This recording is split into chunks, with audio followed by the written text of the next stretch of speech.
April 20th. Is that today? Do we even know the date? We don't even know the date. All the dates blend together at some point. All of them blend together. Yeah. Well, we are live. We just figured that out. April 20th edition. That is true. 420. Oh, my God. 420. Yep. We're doing this on 420. That we are. And the week before the draft. It is the week before the draft. The best kind of draft. The NFL draft? Or first round draft. Or first round draft. That is true. Which the first round draft will be on Thursday. Yeah, that it will. The first round of the draft, you mean? First round of the draft. Yeah. I'm excited. Yeah? It's going to be crazy. Like, there could be, 5 quarterbacks taken? 6 quarterbacks? In the first round? The first round alone.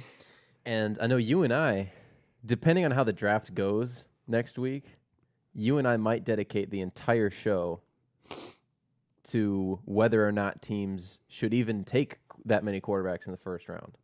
Right. Like when is the right time to take a quarterback? Looking at history.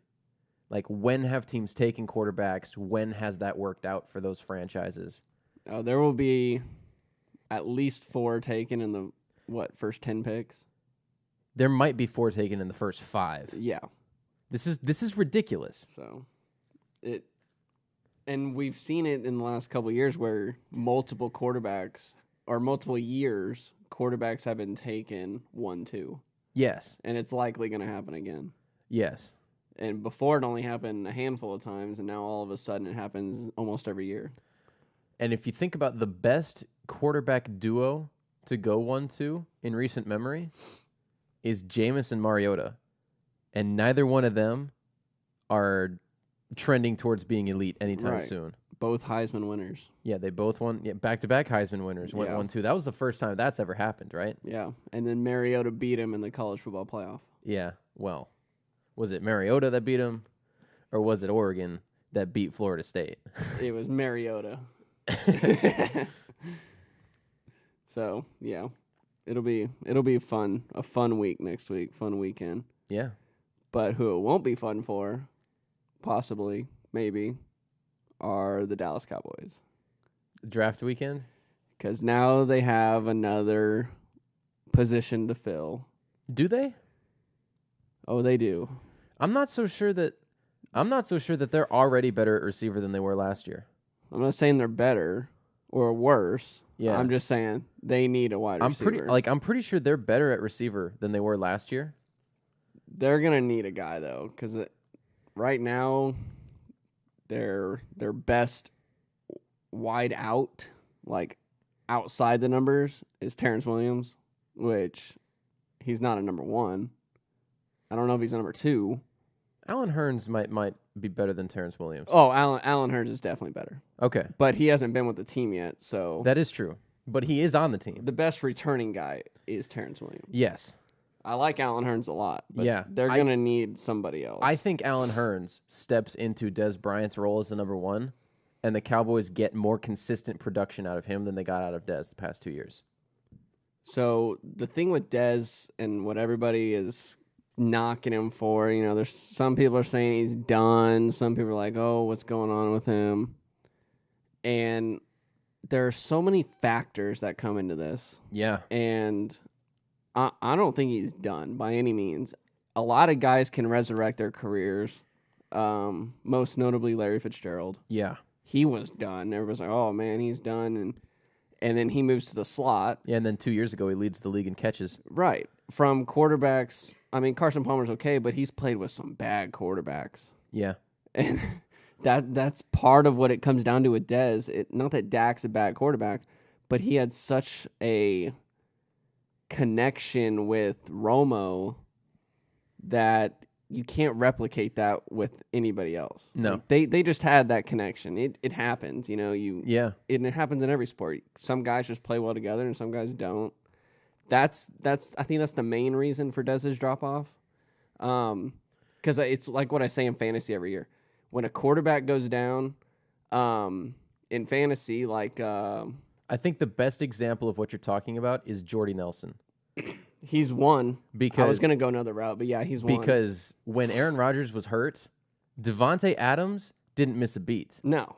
Randall Cobb was still the third option. Right. But Jordy Nelson fell off the face of the earth. Yeah. So much so that they released him in the offseason. Yeah, and he's getting older too. He's much older than Dez. I think he's only 2 years older than Dez. I thought he was 30. 29-30 to 32-33.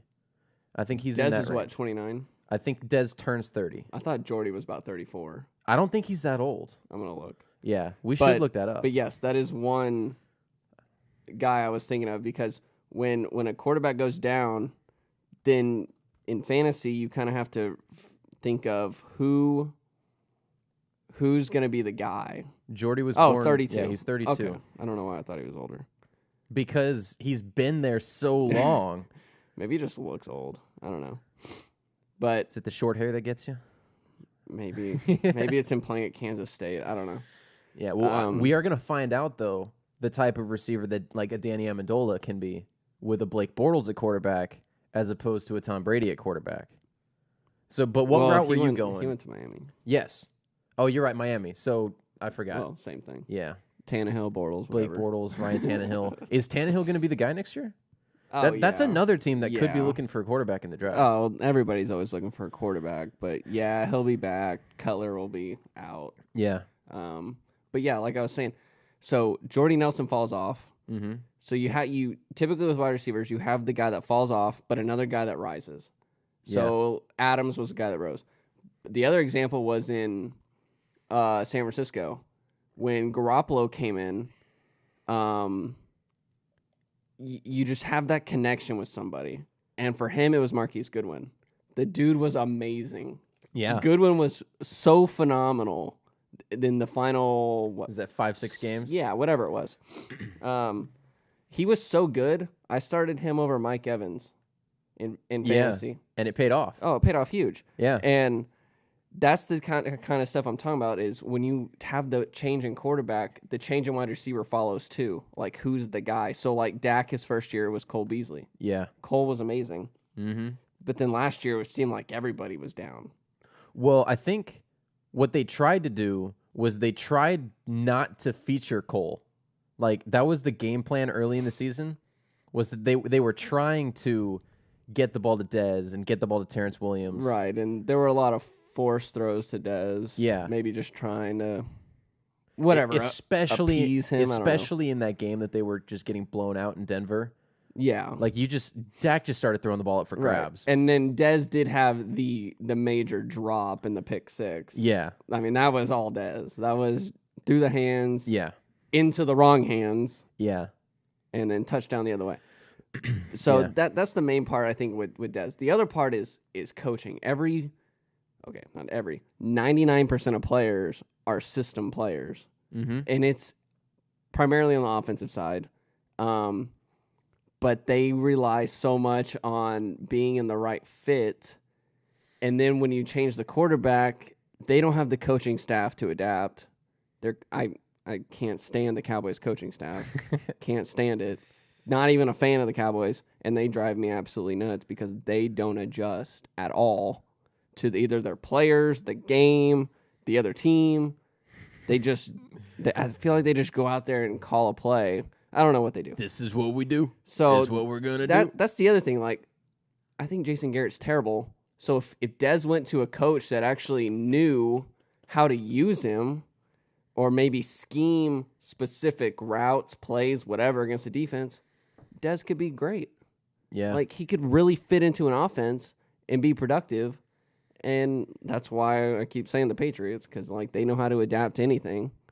And they'll figure out how to use him. But I don't think they'd want him. Whether they want him, I mean, I'm sure they like his physical skill set. Oh, yeah, absolutely. And I don't think he's like a TO kind of presence on a team. I think he's got that same kind of passion, but I don't see him as like that bad. You know what I mean? I will say, if there's one player in the league that can override Des Bryant's passion with his own, it's Tom Brady. Right. And so, like, that could work. And then if they Like, don't... the next time that Des Bryant takes off his helmet and is screaming at the sideline, Tom Brady takes off his helmet and gets right in Des Bryant's face, and you just have these two guys just foaming at the mouth at each other. I mean, I feel like they could use him, and they could use him well now that they lost in Amendola. They traded Cooks, Brandon Cooks, yeah. But somebody like that could just fit him right on in, figure out how to make him productive, whether it's catching the ball or taking or clearing out space for another wide receiver to come in, or and if there's one coaching staff that would have Des Bryant's respect in the look, you're not a part of the game plan this week.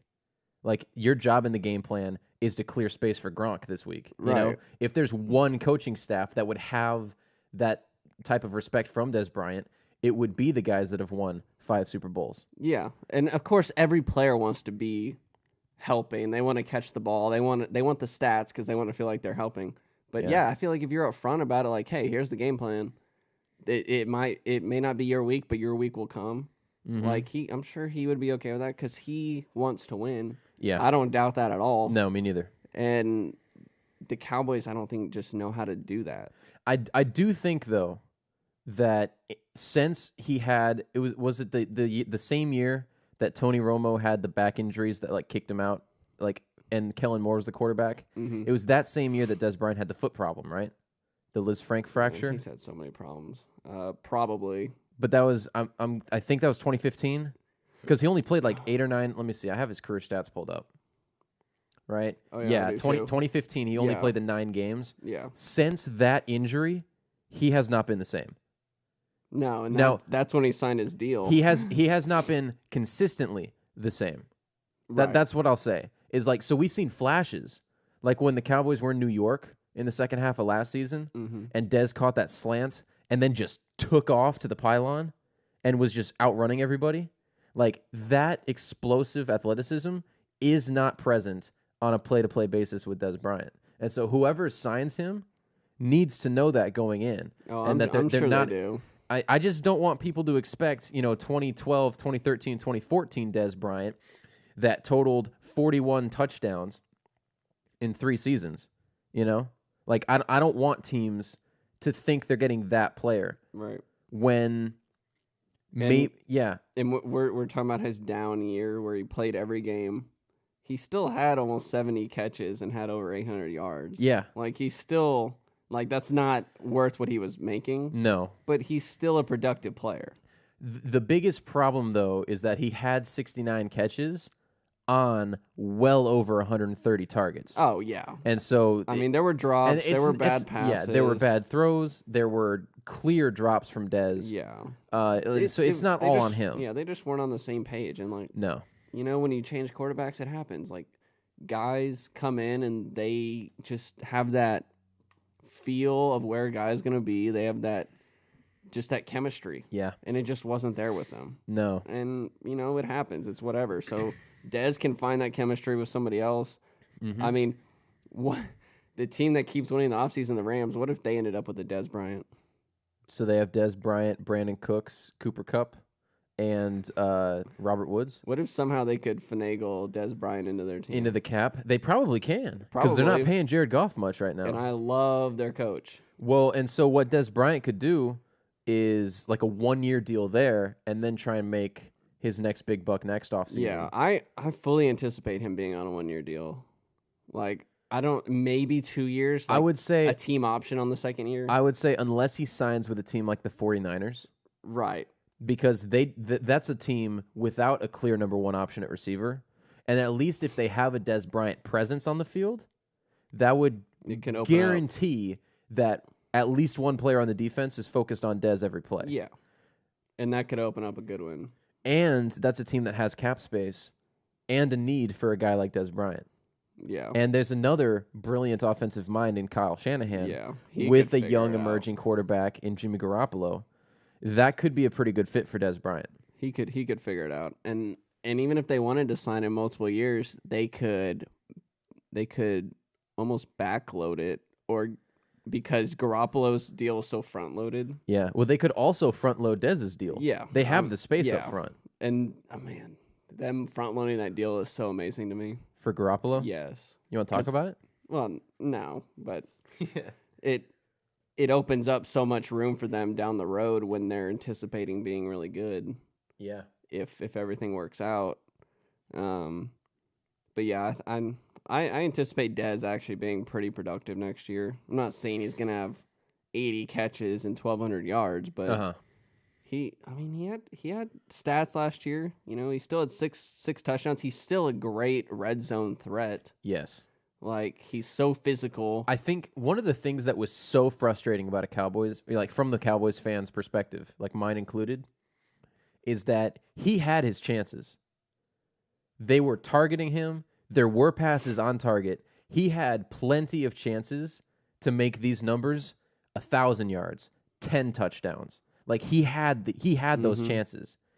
And I know that not all of the drops, not all of the missed completions are on Dez, but from a Cowboys fan's perspective, like, we're watching, Dak throws him a great jump ball in the end zone, and he gets up over the defender, which is what you think would be the problem coming off the foot injuries, and then the same pass that he would have caught in 2012, 2013, 2014, it just, like, he just doesn't catch it. Right.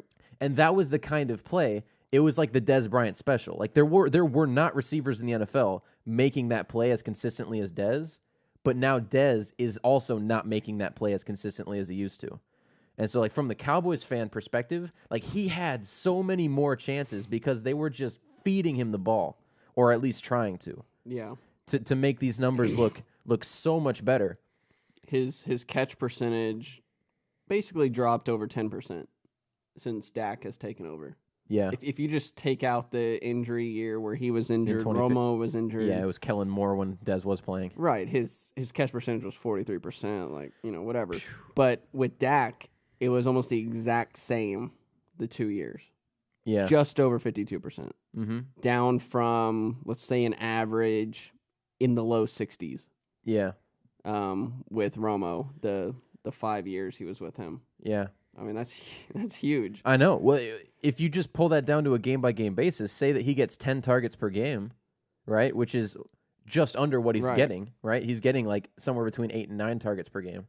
He's losing 1 catch and 15 yards a game. Yeah, a catch or two because he had 69 last year. His average was around 90. Yeah. His 3 years where he was unstoppable. Yeah.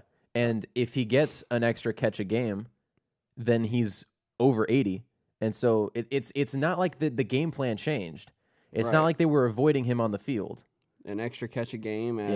His average yards per reception was anywhere between 14 and 15. Last year it was 12. Right. So let's say it's an extra catch at 12 yards. 16 times 12. He's over 1,000 yards. Yeah. A couple of those are for touchdowns, maybe 4 of them. That's the littlest of changes in an offense, and he's a 1,000-yard receiver. Yeah. Like, I think you could expect that next year. And some people will be like, "Oh, well, he's done. He's done." Like, no, he's not. I mean, anybody will be done if they don't have the chemistry with the quarterback. Yeah, he's 29 years old. He was born in November, so he'll turn 30 during the season this year. He's still very much a player. Jordy Nelson's 32, and he's still very much a player. Fitzgerald's, 35, 36? Fitz is ageless, man. Yeah. And he moved to the slot. I don't know if that's an option for Dez. He doesn't. I don't think he really has the quickness. I personally think that Dez is still a number one outside option. The one thing being, he's not going to beat a Jalen Ramsey. No, he doesn't have the speed. He's not going to beat a Chris Harris Jr. Yeah, he's going to beat people physically. Yes. Not, speed straight down the field. He's going to have to work on, I think, maybe a couple different route combinations. More across the middle. Find some space. Right, because his speed isn't going to get him down the field. He'll have to make his money running some different routes. But I think there's plenty of coaches out there that can get the best out of him. Oh, yeah. And what's left. Oh, and yeah. it's just not here. What about a team like Chicago? They signed Allen Robinson. I don't love it just because new coach who didn't draft the quarterback. Yeah, new coach with a new quarterback. I hate when coaches come in after they draft the quarterback. And they just have so many new pieces. Like, they just went out and just got all these different receivers and just brought them in. Yeah. So I don't know. I mean, it could. Like, I'm not as high on it. I don't think that's an option for him at this point. No. He probably wants to go to a. Well, he obviously wants to go to an NFC East team. Well, yeah. But secondly, he probably wants to go to a team that made the playoffs last year, or would have likely made the playoffs. Houston. Somebody like that. Yeah. I'm not as high on Houston because I'm not as high on Bill O'Brien, but I like Deshaun Watson a lot. So. I love Deshaun Watson. But yeah, if he could end up with like a Sean McVay or a Kyle Shanahan, just an offensive mind that's not scared to change it up. Yeah. You know, they're so creative now. I mean, they can figure out Dez Bryant. I'm not sure that I would like Dez Bryant in LA because of some of the personalities that they've already brought in. Ndamukong Suh. Oh, yeah. Marcus Talib. Peters, Aqib Talib, you know, and it's like. But in a way, it could work out great. They're like, if it's going well, yeah, that confidence level just. Yeah. They feed off each other. Yeah. But then they could feed off each other negatively. Yes. So it could go either way. Yeah. And I think you kind of hedge your bets if you're the Rams and you're like, okay, we've already got 3 or 4 of these guys in the locker room. Yeah. But if they get him on a 1-year deal, like, okay, you try it for 1 year. Yeah. If not, see you later. Yeah. Whatever. But at the same time, though, I don't know if you'd want Jared Goff, who has only have 1 year of success. I don't know if you want that many moving pieces around him. Like, Sammy Watkins is already gone, right? They just traded for Brandon Cooks, so Brandon Cooks is in. That's a new receiver. Yeah.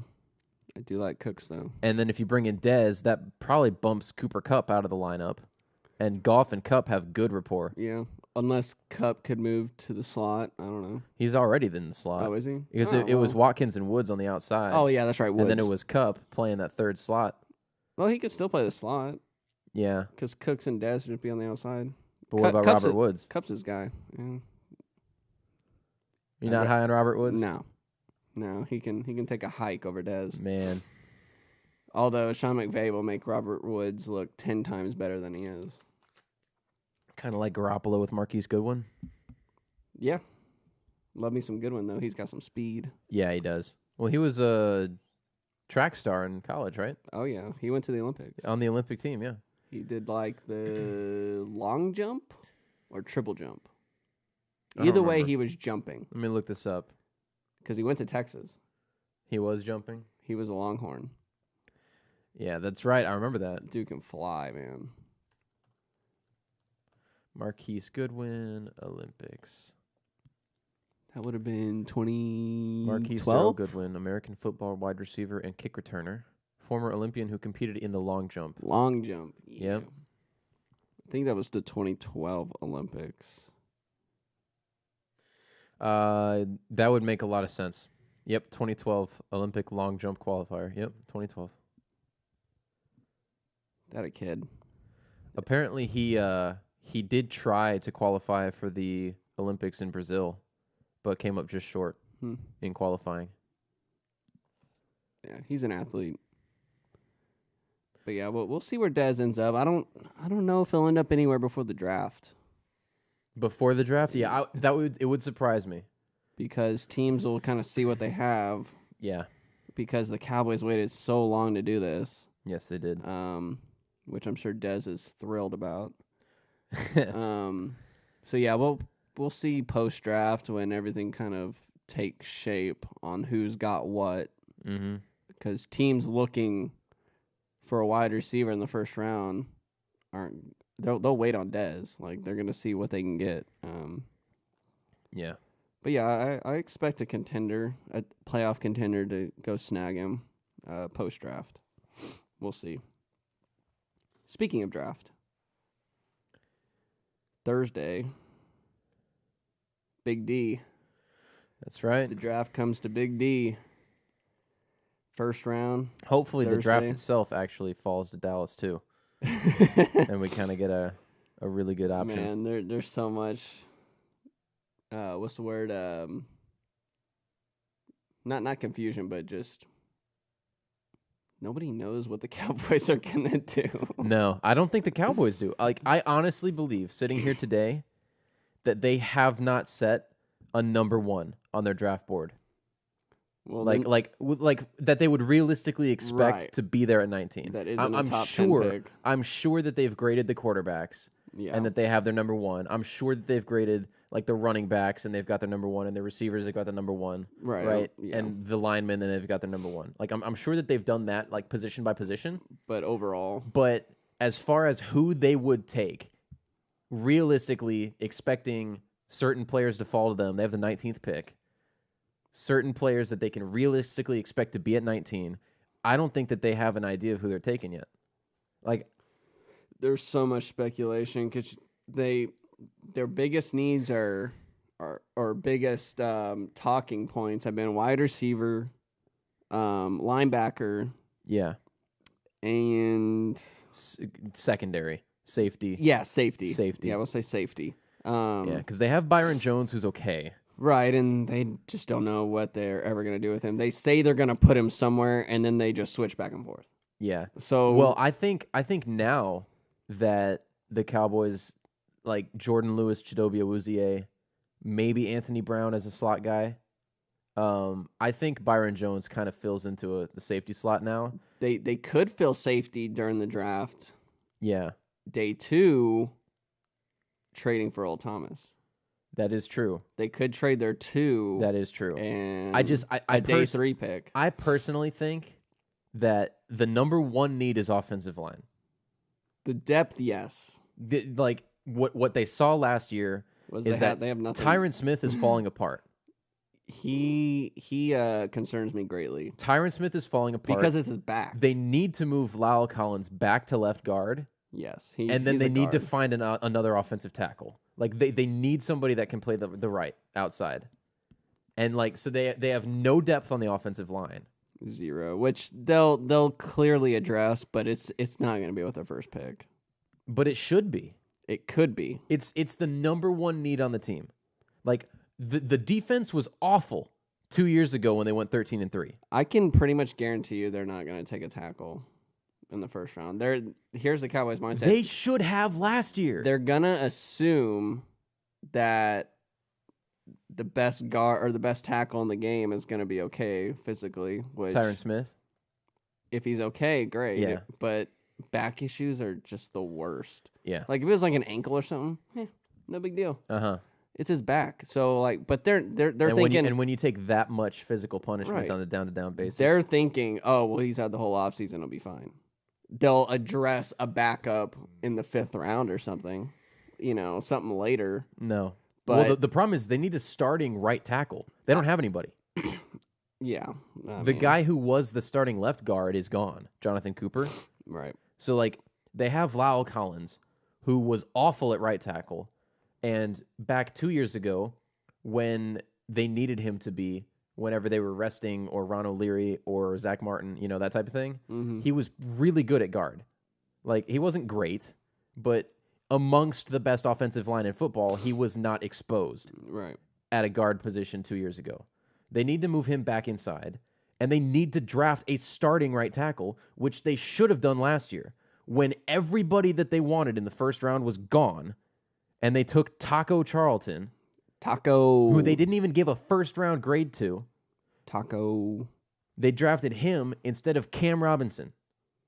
They should have taken Cam Robinson. I was high on Cam. I actually wanted the Broncos to take him at 15 or whatever they had. I don't remember what pick they had. The Cowboys, this is where what you're saying, the coaches need to adjust. Don't just passively try to fill needs. What is your identity? You are Dak and Zeke, offensive line, control the clock, win the game. Draft off, like they have 2 needs on the offensive line, not just one. Because I think they could do better than Lyle Collins at guard. Yeah. And that's tough, that's though. assuming that Tyron Smith is healthy. Then they have 3 needs on the offensive line. I mean, every team hopes they can do better than what they have at every position, but That is true. that's just unrealistic, I guess, because they have too many needs, I think, But to worry about Collins But here, yes, to worry about Collins specifically, yes. at but, guard. But here's what I'm saying, right? It's like the identity of the team is, or it was, ground and pound, control the clock, win the game, time of possession, right? Like, don't Right. make the game, like, don't turn the game into a 35-33 passing shootout. Although we saw that they could compete in those games too, right? At times, yeah. But, like, they need to address the offensive line first, because you're not going to just find these gems on the offensive line with your 3rd, 4th round picks. No, but you can at other positions. But they can improve at both linebacker and safety in the 3rd and 4th rounds. And I don't think that they improve on offensive line in the 3rd and 4th rounds. And so I think they can actually, just by prioritizing their needs, they can address more needs more efficiently if they go offensive line first. Another way, now I don't think this is likely to happen, but another way to fill needs is to trade back. Yes. But the thing is I feel like a lot of teams want to trade back. So when everybody wants to trade back, nobody's going to give you a good offer. Nobody's going to trade up. Yes. If everybody wants to go back, somebody's got to come up. Who's going to come up to 19? Like, somebody would really have to fall. That would be super intriguing. I mean, honestly, it would have to be one of the 4 quarterbacks. Boom. But no, it would either be them or the 5th quarterback in Lamar Jackson. If somebody was just super high on him, and thought that whoever's at 20 or 21 would take him, like, I don't know if that's what's gonna happen, but they could, if they could move back, it would be great, because then you could just move down however many spots in the first. Mm-hmm. Let's just say 6 or 7, and if you could pick up just a 3 or something, like a really good, a guy you can get with a really good pick. Yeah, well, honestly, then you could fill another spot. If it's a team that thinks that they're getting their quarterback, instead of taking this year's 1st round pick, you could take a next year's 1st round pick from them, possibly, and they would value that pick being less than this year pick, and so you could get more additional picks later. You get instead two of swapping ones and getting a 3rd round pick, you could get their 1st round pick next year, still get their 3rd round pick this year, and then maybe additionally get like a 4th or 5th round pick next year. Right? Instead of picking in the 1st round this year, you pick twice next year. That's the thing, right? A 1st round draft pick is a 1st round draft pick. Like, that's where, whether or not it is this year or 3 years from now, a 1st round pick is a 1st round pick. But we're talking about the Cowboys, and I have very little confidence that their advanced scouting is on par with next year's draft. Yeah. Your advanced scouting needs to be like, okay, what does next year's 1st round draft look like right now? What does it look like? Well, can we possibly expect with that pick? Is it better than what we could get here's at the thing, 26? Though, if they were to pick up a 2nd 1st round pick next year, then they package, if they don't like the draft, like if all hell breaks loose and the draft is nothing like they expect, and there are only 12 elite players in the draft, and they have picks 14 and 26, they could package those 2 picks together to jump into the top 10. Or try to trade down again. There is nothing. Yeah. I mean, there is nothing wrong with acquiring another 1st round pick. I mean, I'm not against that. As far as I'm concerned, it doesn't matter how good the draft is. Because if you can just get another 1st round pick, and then when you get to that pick, you make the determination, what is this pick worth? Is it worth the player in the draft, or is it worth this trade offer? Yeah, I mean, I'm okay with getting another number 1. I don't care when it is. It would likely be a swap this year, because what have you done for me lately? The fan base is going to be like, oh, man, we don't even have a 1st round pick now. And you know how it is. I do know how it is. And I don't see Jerry not having a 1st round pick. But here's the thing. Because it's Jerry. But hear me out. If we talk a lot about the championship windows, right? And like how the Seahawks window is it's not locked yet, but the window's closed. I'm gonna shut it. Well, I mean, the window's been shut. Oh, okay. But it's not locked yet. Oh no, because they have Russ. And they have the talent. But the Cowboys window, they're gonna have to re-sign Zeke and Dak same offseason. Right. 2 years from now. And they've already signed it is the line. It is not smart for the Cowboys to just keep drafting players high now, and then they're going to be up for contract the next year. Do you see what I'm saying? Right. Whereas, like, it's smarter for them to wait and load a little bit on draft picks for these next couple of years and then go all in. Or maybe, or if they do take these high picks and need to sign them, by then, because now you get 5 years if you take the 5th-year option. Yeah. So some of the offensive line contracts might expire by then. Mm-hmm. I don't know the numbers. Or I the believe years. that they have Travis Frederick and Tyron Smith. Have they re-signed Zach Martin? They've signed. Because I think they have all 3 of them expiring the same year. I don't think they have signed Zach Martin yet because of the offensive lineman. Let's find out. There was a guard that just got signed this offseason, and it's gonna drive up Zach Martin's number because the Cowboys didn't re-sign him early enough. I don't think he is signed, but the other 2, yes, have signed extensions. Yeah. So he was drafted in 2014. And he's made, because of the way that rookie contracts go, he's made more money each year. It looks like, did they franchise him this year?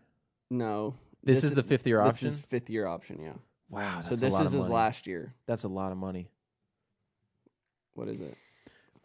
So over the course of the first 4 years of his contract, he received just under $9 million total, like signing bonus, salary, everything, right? Mm-hmm. He is making $9.3 million on this 5th-year option. Maybe they. No, That's- no, they didn't re-sign him because he's not signed for future. That makes me think that he was franchised. No, because didn't they franchise the defensive end? David Irving? No, DeMarcus Lawrence. didn't they? Yeah, they you're franchised probably him? right. They probably did. Maybe he had like an arbitration thing. I don't know how all that works. But yeah, it's a 5th-year option, so they need to sign him after this year, during the year, and his number went up because somebody Andy Norwell. Was Yep. it Bengals? The Jacksonville Jaguars Was he on the Bengals? will make Andrew Norwell the highest paid guard in the history of the NFL. Was he on the Bengals before? Maybe. I don't. Why I'm- can't I remember? I'm just thinking Bengals, but yes, his contract Wow. will jump Zach Martin's. 5 years, $66.5 million. He's making a higher average salary than Tyron Smith. Yeah. How much guaranteed did it say? 30. So Zach Martin will get at least $40 million guaranteed. That's really the number that matters. So yeah, Zach Martin's just went up huge. Whenever they need to re-sign him before somebody else freaking drives the number up even more. Mhm. But yeah, so maybe some of those contracts dwindle a little bit. I don't know. The Cowboys are not usually very good with their cap room, as we've seen with the Romo contracts. And Dez contract. And restructuring numbers to open up cap space, but then it hurts you in the long run. And we'll see. We'll see what they do at 19. If I had to guess, like if they I'll don't, tell you what they need. if they don't trade, I think they take a wide receiver. They need Jennifer Garner from draft day. That's what they need. Dude, they do. They also need Kevin Costner. They need to trade their whole future to get it right back. Trade all the number 1s and number 2s for the next 2 years, and then just stifle everybody and get it all back and take the guy you would have got at the original spot. Speaking of number 1 pick, who's the number 1 pick? Who would I take number 1? Or who do you think the Browns will take? Well, recent news has been saying that they're looking at Josh Allen, Ugh. who has the biggest bust potential of any quarterback in the entire draft. Not just They all not have just bust any of these potential. top 4, but like Is that because the Browns take him? it's not only because he could go to the Browns, but it's because he didn't complete 60% of his passes. He wasn't all conference in the Mountain West. Yeah, I'm not very high on He was him. an honorable mention at quarterback. If I'm them, if I'm the Browns, and I'm looking at these quarterbacks, and I'm not just sold on one, like there's just not one guy that just stands way above the rest. I take the best player that isn't a quarterback. Whoever they rate as the top guy, whether it's Barkley or Chubb or Nelson, whatever they do. It's not even Nelson because he's a guard. And If I'm the guards never go that Browns, high. I don't draft a quarterback at either 1 or 4. I think they do at 4. No. I mean, if I'm them, I don't know what I would do, but I know the Browns. Build the team first. Well, they won't. Then take the quarterback. But what they will do, because it's not what I would do necessarily, but what they will do is probably take a quarterback at 1. But if I'm them, I take another player who may not be there at 4. Then I take a quarterback out of who's left, because they're all, you're still gonna have options. It's not like there's gonna be one guy left. Yeah. If I'm the Browns, I am calling the Bills. What do you want to give us for the number 1 pick? And the Bills are now, they moved up to, what pick did they move up to? I need to go to tankathon.com. This is my favorite website of all time. The Bills traded up to 9? 7? They traded with the Colts. They traded with the Colts? The Bills did. This still has the Bills at 12 and 22. Is that it? 12? They have 12 and 22. The Colts got the Jets 6th. The Jets and the Colts traded 3 and 6. Okay, so the Jets moved up to 3, and the Bills only moved up to 12. Yes, they have Cincinnati's first round pick. Okay, so I was kind of combining the two there. See, and I think that Cleveland's like, hey, look, you give us 12 and 22 straight up for number 1, we'll take it. Man, if you're the Bills, though, you have to be just sold on one guy. Yeah. That's it. That's it. That's all you have. You don't get 2 players, you get 1. And you better be 100% all in on this guy. And if there's any doubt, you don't do that. But here's the thing, though. Cleveland is better at quarterback than Buffalo right now. Well, yeah, Buffalo doesn't have a quarterback. And Cleveland has Buffalo's quarterback. Well, Buffalo has A.J. McCarron, right? Yeah. Just another unproven guy. He never really got an opportunity. No. That's why he's unproven. Yeah. He'll have his chance, it looks like. Maybe they're happy with that, and they really like a guy that they can get at 12. Maybe that's their move here. But if I am Cleveland, I'm talking about. I'm like, look, you give us 12 and 22, and maybe because this goes past the first round, right? If I can full order, yeah, okay. Maybe Cleveland's like, hey, look, we'll throw in. You give us 12 and 22, we'll throw in 64. But then you give us another pick next year, like a 3rd round pick next year, right? Yeah. And so if There's you're usually a lot of pick swapping. So if you're Buffalo, then you give up 12 and 22 for 1 and 64, right? And so then if you're Buffalo, like you're still getting a second player that so you still have 2 picks in the first 2 rounds of this draft. So maybe that's the kind of trade we could see. And if you're Cleveland, you still have the 4th pick, and then you get 12 and 22. And then next year, you get, 75 or whatever. Right. Maybe lower, but yeah, you could still get something out of it. Yeah. But as I see it now, if I were the Browns, now I'm playing if I were the Browns instead of what the Browns will do. Yeah. That's the way I always play this. I try to get in their head to see what they do, what I think they'll do. And what I think they'll do is take a quarterback first. And then they'll just take whoever's left at 4. The Browns. Which, in honestly, they might be able to take a quarterback and then a player, or a player then a quarterback, and get the same people. It might work out that way. So maybe they do take a quarterback first, knowing that the next 2 picks will likely be quarterbacks to the Giants and the Jets. It is possible. So if nothing changes, if I'm the Browns, I take Chubb at 1 and take a quarterback at 4 if I'm comfortable losing 2 of the possible 4. You know what I mean? Yeah. Now if there's only 2 guys that you really like and there's 2 that you don't risk it, and you take the guy you at take 1. that guy at 1. And then you get Chubb or Barkley at 4. Likely. Yeah. So I mean, they're gonna be more talented. I love the fact that they could get Chubb though to go with Garrett on that D line. Yeah. Oh man, like D line can just win you so many games. Obviously, quarterback is the position, but like that defense could be really stout. It could, yeah. And if they don't get him, they could get Barkley. I think Barkley's a stud. He's probably number 1 on a lot of people's boards. Well, I think didn't Cleveland sign Carlos Hyde? Yeah, but I mean, if you can get a Barkley, you get a Barkley, and then you can put in Hyde just to. I don't think Saquon's any better than Hyde. Oh, I do. I hate Carlos Hyde. Fantasy reasons, hate him. Had him a couple. Dude, that guy will look like the stud of all studs. Like the first week of the year, you're like, oh man, he's poised. He's poised.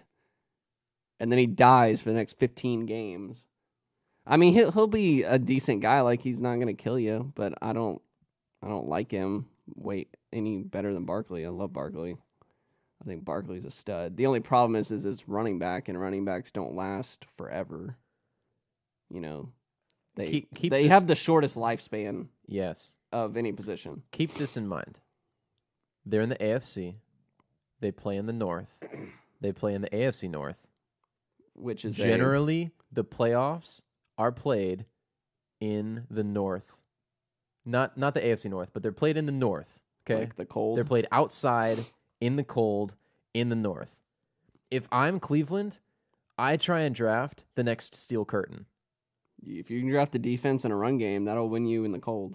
Yes. And what I'm saying is I don't think they're ready for the running back. Like, I think they need to spend these 2 picks, honestly, on, like, I think they take Chubb number 1. If I were them, that's what I do if I don't trade out. I take Chubb 1. And then, with that 4th pick, I take the best defensive player other than Chubb. Like, that's not a pass rusher. Because at that point, you're thinking, we got Myles Garrett, we've got Bradley Chubb. Right, it's Roquan Smith, I think. Roquan Smith, the linebacker. Yeah, that dude can fly. Yeah, but what I've also been seeing is a lot of talk about like a Minkah Fitzpatrick, the safety from Bama, or Derwin James, the safety as well. Yeah. But there's also is it Denzel Ward? Yeah, the cornerback. Mm-hmm. And so like one of those 3 players, Smith, Fitzpatrick, or I guess Derwin James as well. So one of those 4 guys, that's who I take it for. Yeah, I go defense. Because they also have 2 of the first 3 picks in the 2nd round. I'm cool with that. They could get Lamar Jackson there. Because, I mean, they're not going to win the Super Bowl next year.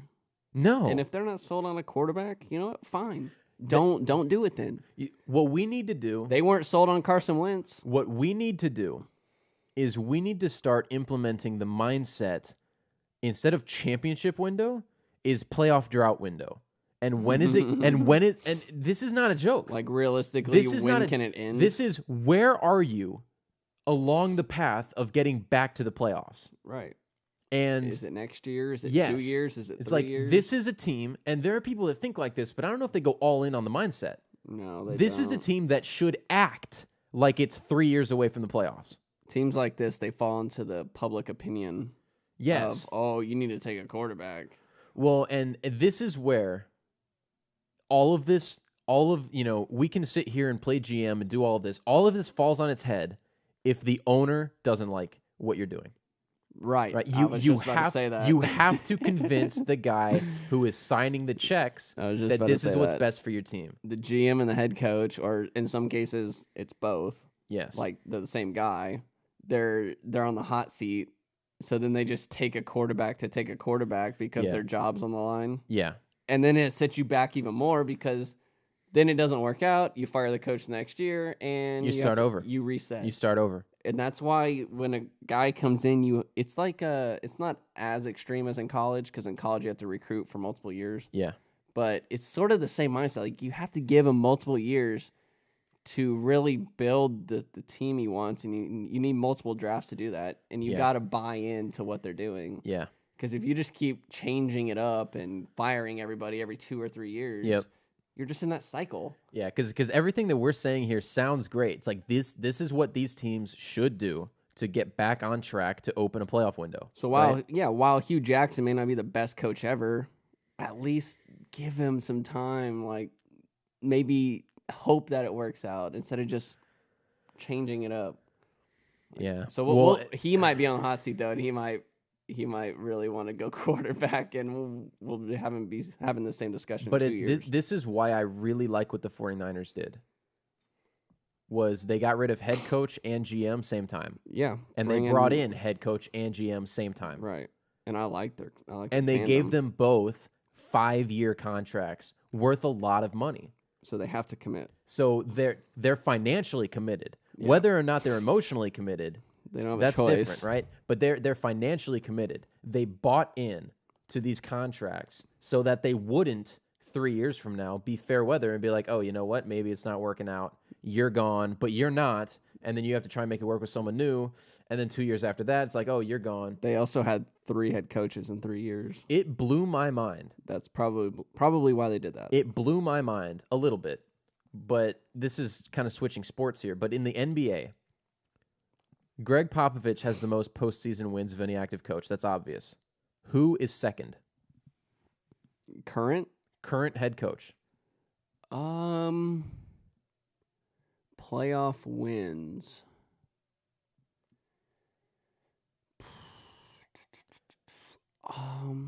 I'm guessing it's not somebody you'd think of. Eric Spoelstra. That's exactly what I was gonna say, because he's been there a while. Because it was his first year with the team, and they would that 4-year stretch where they made the finals. That's right. Exactly what I was gonna say. And he's been back once since. And Eric Spoelstra's like 40 years old. Yeah, he's not very old. Right. He might be a little older than that, actually. But he might have gotten the gig at 40, but yeah, he's not old. But, like, there is so much turn. Like, the Bucks fired Jason Kidd. For what? Their second-best player was hurt, and they were the 4 seed. Yeah. Like, oops. What? That's just egos. It's ridiculous. Just people not getting along. No. It's retarded. So, whatever. But, yeah. Yeah, at least Spoelstra's had, they stuck with him. Yeah. Even because like when you don't have talented teams, well, the coaches aren't going to have success because you're not talented. Yeah, you kind of need talent on any team. So we'll see what the Browns do come Thursday. I'm telling you, they either need to trade the pick or avoid the quarterbacks, because so what if you miss on Sam Darnold? So what? Like say the guy that turns into the next like.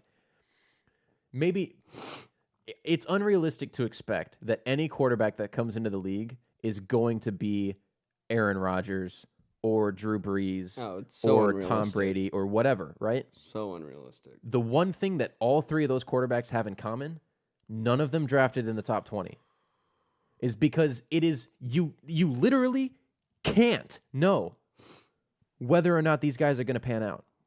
And some of them sat for a couple years. Yeah. Or a year. Yeah. Which I'm always a fan of. Well, and Drew Brees didn't really pan out as being an elite quarterback for 5 years. Yeah, until he went to the Saints, really. Tom Brady didn't become like an elite starting, stats guy for like 8 or 9 years. Yeah. But he just won. His defenses were good. Yeah.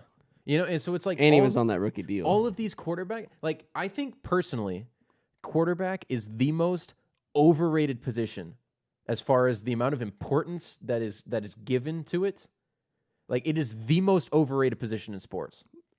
Because if you give Joe Flacco a good defense and a little bit of luck, he'll be a Super Bowl MVP. Nick Foles, who was out of football a year and a half ago, just stepped in after Carson Wentz tore his ACL and played like the best quarterback in the league for a month. It's overrated, but it is important. It's important, yes. But what I'm saying is that there are more than 15 guys that are capable of being an NFL average starting quarterback if you give them the right situation. And like there are maybe 4 or 5 guys that play in the NFL right now that are elite. It does not matter what situation they are in. They will change your franchise. Mm-hmm. And you are not going to find those guys but every 4 or 5 years in the draft. At best. And the thing about those guys is that it's never the guys you expect in the draft. Tom Brady drafted 6th round. Drew Brees drafted 2nd round. Aaron Rodgers, 26th pick of the draft. Right? Like the only guy that was that guy everybody hoped he would be that guy, was Peyton Manning. Yeah. And that was head-to-head. It was him or Ryan Leaf. Who are you going to take? Yeah, it was still 50-50 at the time. And you could maybe make a case for Andrew Luck, but we haven't seen it long enough to know yet. Right, too many injuries. But like my point is, stop taking all of these quarterbacks in bad situations. You're not ready for a quarterback. It's not good for your team, and it's not good for that player's career. Right. It's a lose-lose to take these guys number one. Because a lot of these guys come up as winners. Like, Yeah. they're used to winning. They don't know how to handle 3-12. Yeah, then all of a sudden they're losing. When you lose, your confidence goes. When your confidence goes, you go. Yeah. And that's the biggest thing with me is confidence. Like, these guys got to be in that situation. They have to, even if it's not the right situation, at least have them as prepared as possible. And if that's sitting, do it. Like, let them adjust to the league, adjust to what they have to do to prepare. And that way, when they are thrown into the fire, at least they're prepared. Yeah. Like, some guys learn faster than others. Some don't. Like, everybody's different. Doesn't mean you're not a good quarterback. But Whatever. All the more reason why the Browns shouldn't take a quarterback this year is because they just traded for Tyrod Taylor, who is one of those guys that can be an average NFL performer at the quarterback position if he has a good situation around him. He should start this whole year regardless of what they do at number one. But if they take the quarterback, sit him. You know? Yeah. I'm cool with that. Take him, sit him. Don't feel the pressure, though, to put him in week 12 because you're out of it. Yeah, because you're 2-10, and it's like, well, it's time to see what we have. Yeah, no. No. Like, if he's ready, great. If he's not, no. Like, you know, whatever. The Browns aren't going to be good with that guy. They're not going to be good without him. Don't ruin him. Yeah. Beforehand. Don't throw him in there like Deshaun Kaiser. Oh, Kaiser's so bad. Well, now he's going to learn from Aaron Rodgers. Man, they traded their whole quarterback crew. Hogan, Kaiser. They lost Manziel, but McCown, they lost him. Yeah. Well, I meant just from last year. They like got rid of Osweiler. They cut him. Yes. Okay. Yeah. They just Hoyer. gutted everything. Hoyer was never there. He started with the 49ers. And then Well, no, he was there at one point. Was he? Yeah. I think he was there with Manziel. Yeah, that was a couple years ago. The Browns list of quarterbacks. Well, they're about to add another one. But as far as I'm concerned, the Jets shouldn't draft a quarterback either. Oh, they will. That's why they moved up to number 3. It's going to happen. Whoever they get. But that's the intrigue, I guess, is kind of what order are the quarterbacks going to go and to who. They signed Terrell Pryor, didn't they? The Jets? Yeah. Yes, because of McCown. Because of the McCown connection. Yeah. And that's another guy. But Terrell Pryor was so good on a terrible Browns team with Josh McCown. It's the Dez thing. Yeah, it's the same point we were making earlier. Yeah. McCown and Pryor have a connection. But that's another team, though, that could sit their quarterback. Yeah. Just have McCown go. Well, they have McCown and Bridgewater. Yeah. They should play Bridgewater, just see. And Bridgewater's another guy.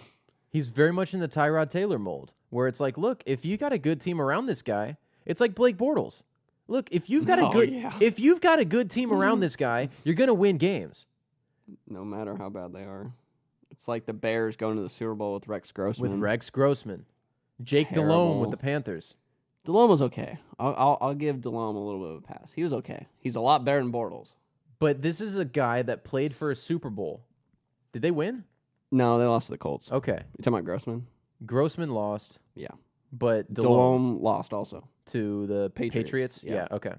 These are two guys that played for Super Bowls. And if you had to redraft them, neither of them is taken in the first 3 rounds. Right? Yeah, Grossman was so bad. Oh, my God. It's like it is time to start playing revisionist history in the thought process of where should we draft quarterbacks.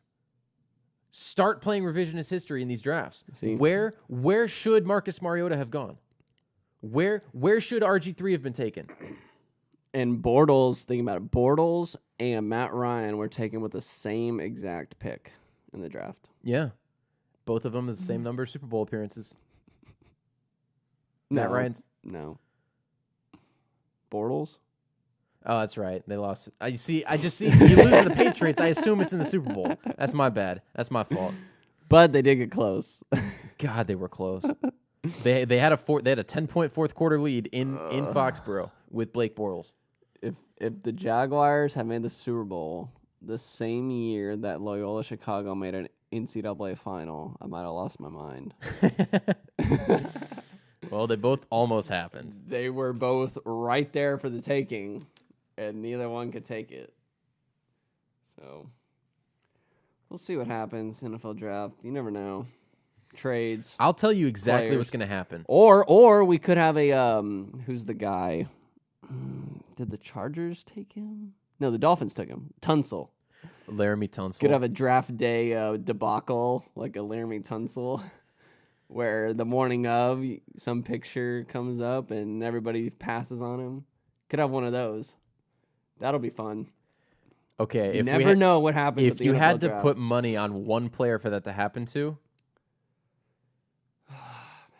give me an SEC player. No.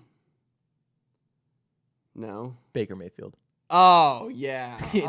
It's not even close. If there's one player that could have a draft day debacle like that, it's Baker Mayfield. Yeah. Something random pops up, or the night before the draft, he went and did something. Some ex-girlfriend's Instagram post. Yeah, some sort of accusation, even if it's completely false. Yep. People have like hours to figure out what happened. Yeah. You have like investigators on every team. If there is one player in this entire draft that could be the next Laramie Tunsil, it's Baker Mayfield. Oh yeah, something might come out about him. It come Tuesday, Wednesday, or even Thursday. So you're a Broncos fan, big Broncos fan. A little bit. What do you hope happens at number 5 for the So Broncos? John Elway said yesterday that he was open to trading 5, which means if somebody wants a quarterback, there's your spot. Yeah, because that will be the fourth. Possibly the fourth quarterback spot. Yeah, I think. Now, if I'm them, I don't anticipate that happening before the draft. I think it would be a during the draft trade because it might be contingent on what quarterback is there. Say Cleveland trades out of either 1 or 4, and then all 4 quarterbacks are taken 1, 2, 3, 4. Then they'll pick. Then the Broncos they'll make a pick at 5. Yes, and oh my God, if they got Chubb. Bradley Chubb. I'll do dances for days. I will dance forever. Initially, I was hoping maybe they could trade a little bit down and get Roquan Smith, just because that dude. Oh my God, I love watching that guy play. Maybe you just take him at 5. Say Chubb is gone. Say Chubb is gone, and the only one of the 4 quarterbacks left at 5 is Josh Allen.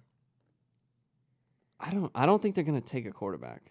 No, I've completely changed the way I've been thinking about this. I think they will take Baker Mayfield. I think that's the guy that they would take. I have heard that Elway really likes him. I think everybody likes him. They coached him at the Senior Bowl. Yeah. But John Elway's very fluid. He's not going to be set on, I have to do this or I have to do that. If the guy is there, he'll take him. If the guy they don't want's not there, they're open to trading. If the quarterback's there for somebody else and there's an offer that they just can't refuse to move down, let's say 7 spots to the Bills. Yeah. They'll do it in a heartbeat, and they may not take a quarterback at all. They might go Barkley. They just released C.J. Anderson. They might go Chubb to open up some space for Von Miller because Von Miller was just double teamed like crazy last year. Yeah. I mean, because Shane Ray was out with a wrist injury. If they had Chubb and Von Miller, maybe they go Denzel Ward. Now that Aqib Talib is gone. No, I think they're very confident in the secondary still. Roby? Yeah. Roby and Harris, and then they still have Darian Stewart at safety. I think the secondary is the one spot they're not going to touch. Probably in the first 3 rounds. They're not even questioning it. Because they need offensive line help. What about quarterback help? What about a Calvin Ridley? Not that high. So if they were to trade down to 12 and he was there. And so at that point, Chubb's gone. Roquan Smith is gone. Possibly. But if one of the safeties fell to 12, they might do that. Like a Minka, if they just felt like, say a Derwin James is there. Yeah, I don't think he will be. Because I expect, I don't think Minka Fitzpatrick gets past Tampa Bay. I think I think those safeties are top 10. But if they felt like the value there was so great they couldn't pass on him, Yeah, they'll do it. But yeah. I'm very comfortable with where they are because they're gonna have so many options. They could go quarterback. They could go possibly Barkley or Chubb. They could go secondary. Like, I think they're in a very good spot. But I think they're comfortable enough with Keenum where they're not sold on just doing quarterback, unless it's one guy. Like maybe they have the one quarterback. They're like, if he's there, we're taking him. Yeah. If he's not, we're going somewhere else. And then we'll live with Keenum for a couple years, and then we'll go to that guy. Yeah, and then we'll figure it out later. Yeah. They'll figure it out in the draft next year. I have a lot more faith in Denver handling a rookie quarterback correctly than I do Cleveland at this point.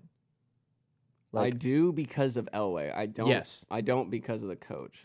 That's correct. Yeah, that's correct. It's like sucks. Yeah. I'm in the exact same boat as you. But yeah, so actually, I'm in favor of not taking the quarterback because I don't think the coach will last long enough to see him play. Is that Vance Joseph? Yeah. Yeah. So I'm very pro. Wait to take the quarterback until you have the coach. Right, because he's not an offensive mind. He took a 9-7 team and made them 5-11. Yeah. Took a 9-7 team.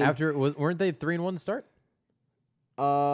Yes, 3-1 to start.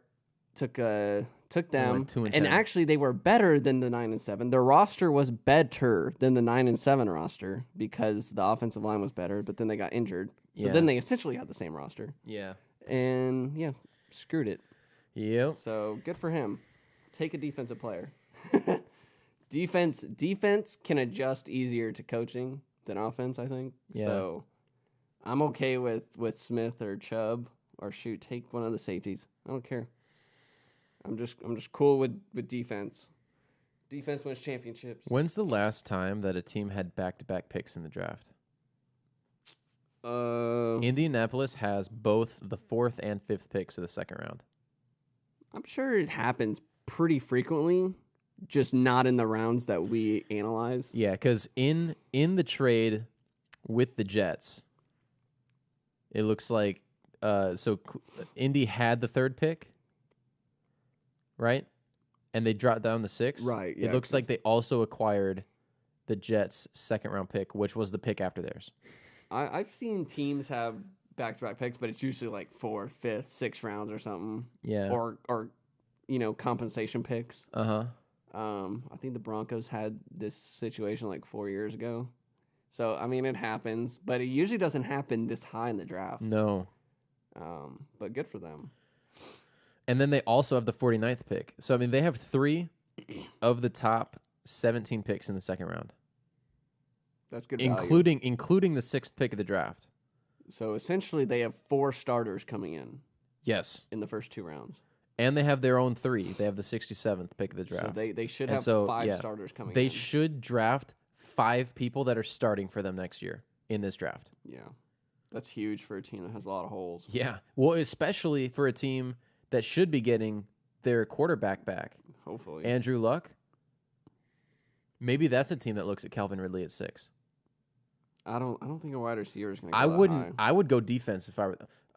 I would go defense if I'm everybody. Okay, they're sitting in a good spot. Yeah, and they're probably on the market for one of those safeties. Yeah, Derwin James. Yeah, or Minka. Yeah, they're going to be in the market for one of those because their defense. Yeah. So, a safety patrol the middle of the field. Well, I like where they are in the second round so much at that 4th and 5th spots because if I were them, I would take offensive line with the first one. And then I would take another defensive player with the second one, right? Yeah, they could go Quentin Nelson at 6. Yeah, maybe they do. Maybe they take Nelson at 6. I think he'll be there because typically guards don't go top 10, but they should. I mean, they could if they're as good at he's the highest thing I'm looking at. He's the highest rated draft prospect, offensive lineman by a mile. Yeah, the next one is at 20. And he's rated 2nd. Yeah. And the other guy's a guard, too. Yeah. So, I don't know. We'll see. Maybe the Broncos can trade down and get one of them. I'd be cool with that, too. Trade out of 5, go get a guard at 10 or something, or 12. Give it to Buffalo. Let Buffalo mess up that pick. Yeah, right. Although, if Chubb's there, I don't see how you can trade anything for that pick. Just him and Miller. Oh, him and Miller. I just can't get over that. It's going to be a Derek Carr nightmare. It would not shock me to see New England do something with pick 31 and 43. Oh, they'll take whoever out of East Tennessee State. Well, no, what I'm saying is like they might package those 2 picks together to a team like, I don't know, say Dallas might be looking to trade down and would be happy to take those 2 picks. I don't know. It doesn't seem like the New England thing to do. No. Maybe they're getting out of their ways. I hope they do that, because then they're... Chink in the armor? Yes. There's something wrong. They're not doing it the same way. But maybe there's that prospect that Belichick's like, oh, man, this guy's like one of the top 5 players in the draft. Yeah, but... That's there at say, Baltimore at 16. Yeah, but see, those guys always fall to him anyway, so they don't have to trade. Because everybody else has them as the 45th best player in the draft. Yeah. And they get him at 31. Yeah. It's like, oh, yeah, that guy's a top 5 pick, and then he just falls to the second round. Who am I thinking of? Oh, it was the Saints with Alvin Kamara last year. They had him ranked as like the 28th best player in the draft. Yeah. And then they had a chance to draft him in the second round, and they didn't. And like in making that decision, they had basically given up on the fact that they're like, yeah, we're not getting him. Yeah, I'm trying to remember who they drafted. I think, was it Marcus Williams, the safety? Is that the dude who missed the tackle? He was drafted that high? I thought he was pretty good. Yeah, I know. But Marshawn Lattimore, I believe, was their first round pick. Yes, he was. Okay, maybe that's well. Here, let me go look at this. But yeah, I do. Yeah, I remember them passing on him, thinking, "Oh, we're not going to get him," and then they got him in the 3rd round. How do you pass on a guy you have rated as a 1, unless they were both rated 1s on their board? That's who it was. Was it Ramchick? No, they took Ramchick in the 1st round. And did they have 2 1s? I could have swore they took Marcus Williams in the 2nd round. Oh. Then Lattimore was the and year then before? They took Alvin Kamara in the 3rd round, and then they took Alex Anzalone also in the 3rd round, and then they took Trey Hendrickson also in the 3rd round, and then they took Al Qadin Muhammad in the 6th round. Did they have 2 first-round picks? Maybe Lattimore. Yeah. See, Lattimore was the first pick. Yeah, so they took Lattimore in the 1st round. So yeah, they had 2 first-round picks. Okay. So they took 3 guys. Yeah, they took Marshawn Lattimore in the 1st round, and then they took Ryan Ramchick. Who's a guard, right? Tackle. Tackle, okay. And then they took the safety, Marcus Williams. And then they got Kamara. So they took 3 players before Kamara. Yes. Who they had rated a 1. Yes. That's why their draft was so good. They must have had Williams rated a 1, too. They must have. Because well, what they were probably thinking is they're like, well, it's a 2nd-round draft pick. We have Mark Ingram. Right? Maybe, like yeah. that and they had just signed Adrian Peterson. They did need defensive help. They're like, we have Mark Ingram, we have Adrian Peterson. So it's like, even though we think this guy is so good, we are like, we don't need him. Right. Right? And then when he was there in the 3rd round, they're like, all right, well, if he's just going to keep falling, like, pass him this way. Or maybe did they trade up? Maybe when he kept falling. I don't think they did. I can look and see. Okay, 2017 NFL. It could have been one of those where, okay, who do we take? We're cool with either one, and the tiebreaker was, well, we need more help defensively. Yeah. I don't want it sorted by last name. What are you doing? There we go. Okay, so it was Myles Garrett. Let me see where the Saints are. The 11th pick of the draft, which was their own pick, they took Marshawn Lattimore. Okay. Oh, yeah, it says from whoever if there's a trade. Then they got the 32nd pick for Brandon Cooks from the Patriots. That's where they took Ryan Ramchick. That's right. Then in the second round, with the 10th pick, which was their own pick, they took Marcus Williams. Juju Smith-Schuster, 30th pick of the second round. Unreal. Deep draft. And then in the third round, from the 49ers through the Bears, the third pick of the round, they took Alvin Kamara. So they did trade. Likely.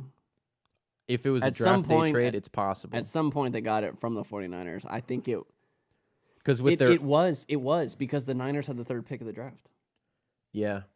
Because it went... Or did they have the second pick? Oh, no. It was from the Bears. That was the Trubisky trade. Yeah. That was the Trubisky trade because they were both 2-3. And so it was the same. That was the Trubisky draft, right? He was taken second. And then in the same draft, the Saints were like, hey, 49ers, we want to move up to get Kamara. Yeah. Because he kept falling. Wow. So they were able to acquire that pick from them and still keep their own 3. And then they had a compensatory 3, which was they must have traded stuff like from next the year. Patriots through the Browns. I wonder what player it was. They might have traded like this year's picks. Well, let's go back to tankathon.com and see what kind of picks they have. They have 27. San Francisco has their 2. Okay. So they were like, hey, we'll give you our second round pick next year for your third round pick this year. Maybe something else. But Yeah. Yeah, so that's what San Fran got in return. Yeah. Well, and if you're San Francisco, you had to be expecting that pick to be a lot better than 59. Yeah. Based on the last 3 years. They were probably expecting that pick to be 40 to 45. Yeah, somewhere right in the middle. Yeah. Because the Saints were just 7-9 every year. Yeah. And then all of a sudden they go nuts. Yeah, and then they go nuts and they win a playoff game. Oh well, it happens. Yeah. But good for the Saints. What a trade. I think it was worth it. They gave up a second round pick. They basically drafted Alvin Kamara with a second round pick. That's what the trade was. Yeah, and they had him rated a 1. They had him rated a 1. They got him in the third round, so they have him on third round contract. Yes, and they drafted him with a second round pick. They drafted him with a second round pick, yet are paying him third round money. Yeah, that's good. Yeah, that's good GMing. Yeah, that's fantastic. I mean, those are the types of moves that produce 10-6 football teams, 11-5 football teams that win games. Especially when you're paying your quarterback so much money. Was he making $20 million or something this year? I think it's more. I think it's north of 25. Wow. Because he had to re-sign. Yep. It's a lot. Okay, so I wonder what tankathon.com does not have listed are the compensatory draft selections. Like at the end of the rounds, based on the caliber of free agent you lose. So I'm assuming that Jacksonville's going to have one in either the second or third round. For Hearns? Allen Robinson. Or Robinson, yeah. They might have another one in the fourth or fifth round for Hearns. I don't know. Or do you have... Oh, no. Those are only... Like, you have to place those tenders on the players in free agency. Right? Like the Cowboys did with Irving. Yes. Yeah. So, I wonder... And I don't think they did that with those guys. No. Yeah. So, I wonder... Here, let me look up, I guess, another Google search here. Jacksonville Jaguars 2018 compensatory picks. No, that's full list of maybe. Because if you try to tender them, you run the risk of actually keeping them. Yeah. So you have to want them back. You have to want them back. Yeah, it doesn't look like I can find this information.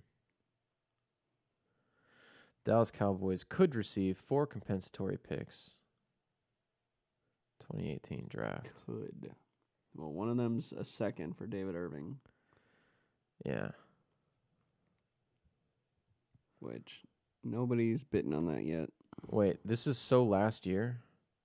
This is the 2017 draft. Oh. Because it's talking about Ron Leary, which is the pick, yeah. And then Barry Church, Brandon Carr, and Morris Claiborne. Like, you serious? Yeah, so there's nothing, well, nothing on the first page of Google about this, at least.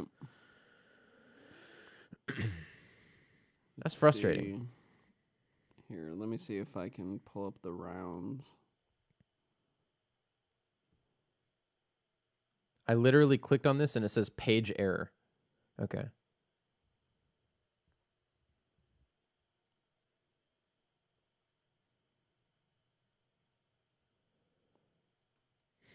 The third round has some I'm seeing because there's 36 picks in the third round. I didn't see any for the first and second. Yeah. Cardinals, Texans, Broncos, Bengals have an extra third. Did you go to NFL.com? I'm on ESPN, like their NFL draft by the round. Yeah, okay. So it looks like the highest compensatory pick anybody has is the Cardinals in the third round. I see the Cowboys in the fourth. Ooh, another Dak Prescott coming right up. I see the Cowboys in the fourth. They're also in the fifth. Are they? Yep. Oh, they are. Yeah. It looks like the Cowboys actually have back-to-back picks in the sixth round. Right before the Rams have back-to-back picks in the sixth round. So has that ever happened? The Rams also have back-to-back in the fourth, right before the Cowboys compensatory. The Raiders have 3 compensatory selections at the end of the sixth round. And the Cowboys also have a compensatory selection at the end of the sixth round. There's so many of them. There's only 32 teams. Mr. Irrelevant is pick 256 this year. There's only 32 teams. There's 44 picks in the sixth round. Yeah. That's crazy. Like the later it gets, the more picks there are. Including the 32 compensatory picks awarded to the 15 different teams. So, yes, we are seeing a lot of back-to-back picks because the Bengals have it in the seventh round.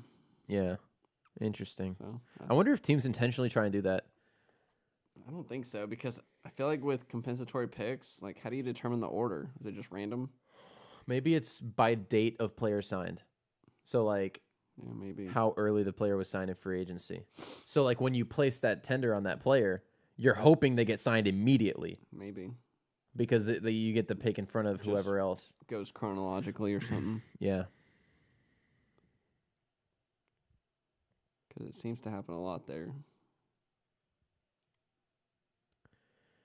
Yeah. Anyway, NFL draft talk. Don't draft a quarterback. Just don't do it. And yet 5 will be taken in the Literally first round. never draft a quarterback. Only 5 will be taken. At least. Probably in the top 20. Depends where Lamar Jackson goes. I would take him over Josh Allen for sure. I'm leaning that way. Michael Vick has come out and said that Lamar Jackson is a better NFL passer today than Michael Vick was when he was drafted.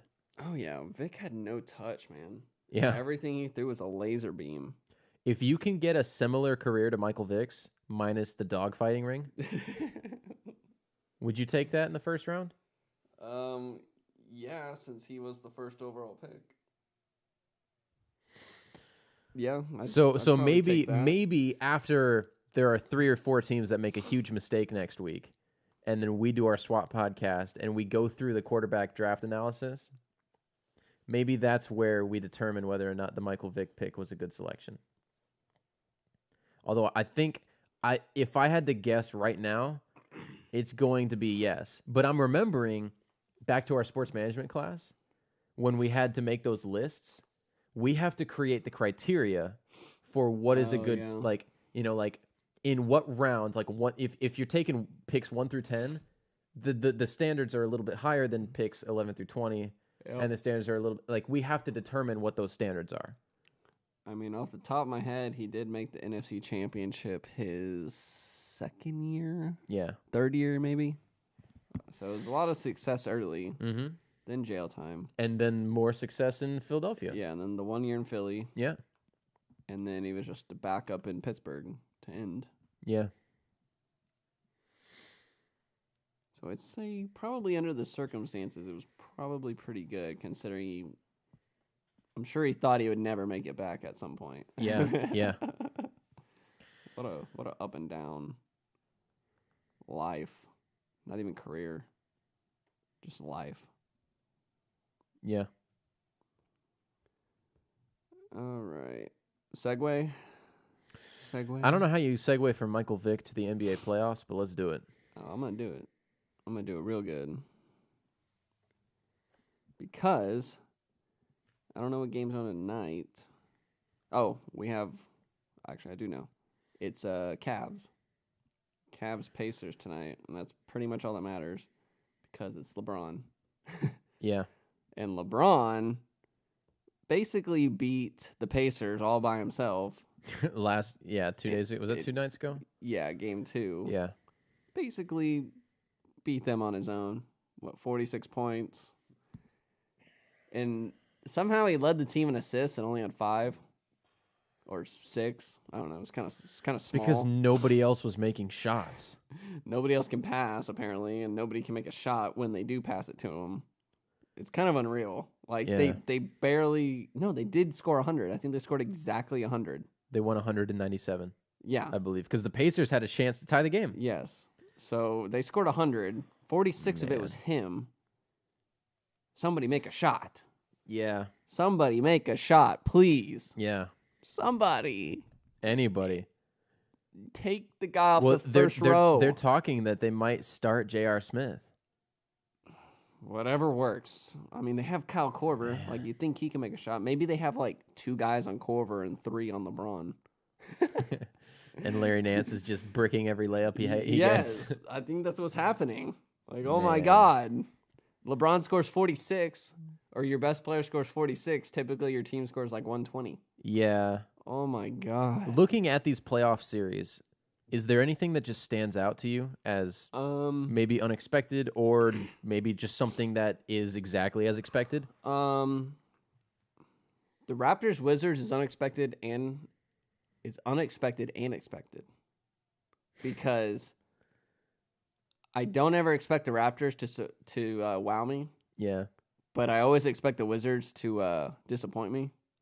Yeah. So something's got to give. Something's got to give. Yeah. And right now it's the Wizards giving, which I was more leaning towards. Just because the Raptors can win a playoff series. Yeah. They just can't win the playoff series. Now the biggest surprise to me was the Bucks. Down 2-0? Yes, because the Celtics have injuries and more injuries. Yeah, well, they have 2. But they're the best 2 players on the team. Well, but are you talking about Smart? Well, I actually have, I'm talking Kyrie and Gordon Hayward. Right, and they were missing Smart too. They are missing Marcus Smart. That's true. The Bucks have no leadership whatsoever, from the coaching staff. Well, they fired their coach 3 months ago. Right. And it's so dumb to me. It's so dumb. The Bucks, their talent level's pretty good. They traded for Eric Bledsoe. Yes. Who doesn't know who Terry Rozier is. Which is fine, whatever. Nobody needs to Well, know. he doesn't know who he is because he can't guard him. He doesn't see him in front of him. Dude, I'm not kidding you. Terry Rozier is playing himself into a $50 million contract right now. Oh, yeah. If anybody can in the NBA nowadays. I mean, he made Eric Bledsoe, who is a good defensive guard, he made Eric Bledsoe give up on the play when he hit the shot that should have won game 1. I don't know if you saw that highlight. No. So the Celtics have the ball. It's right tie before game. Overtime? Yeah. Okay. Dude, do you know how game 1 ended? Well, I know that there was a buzzer beater and couple shots hit right at the end. Okay. Yeah. So the Celtics, I'm sorry. The Celtics have a 3-point lead with 18 seconds to go, and Malcolm Brogdon, the Bucks drop a play, and then with 11 seconds to go, Brogdon hits a 3 to tie the game. Mm-hmm. So the Celtics call timeout, whatever, and so they inbound, and it's just Terry Rozier on Bledsoe.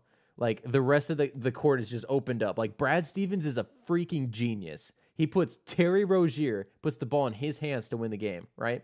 Rozier hits him with this ridiculous crossover step back, and Bledsoe's in the paint, and Rozier is wide open, nobody within 10 feet of him, and just elbow or something for 3. Oh, for 3. Just drains this 3 with 0.5 seconds left to win the game.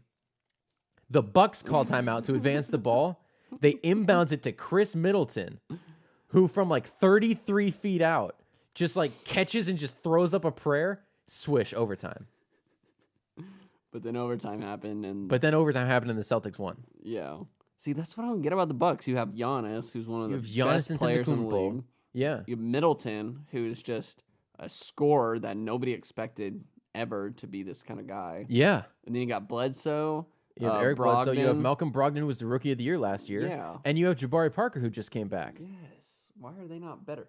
This team, they probably were picked to win the series by a lot of people. They were. I think they were actually the betting favorites in the series. I mean, that's unbelievable, and they're down 2-0. They haven't played a home game yet. Well, they're going to need to win a road game. At some point, yes. But, yeah, it's not over. But, yeah, I am surprised it's 2-0. Like, I thought they would win one. Well, the way that game one went, and, like, the way that the Celtics, it looked like they had won the game with 0.5 seconds to go. Right. I thought the Bucks were going to win that overtime, just the way that momentum swings. But, yeah.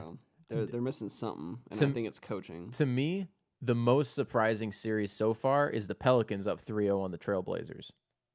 Yes. No DeMarcus Cousins, but man, Rajon Rondo and Drew Holiday have stepped their game up like to the prime of their careers level. I feel like it started when we went to watch them.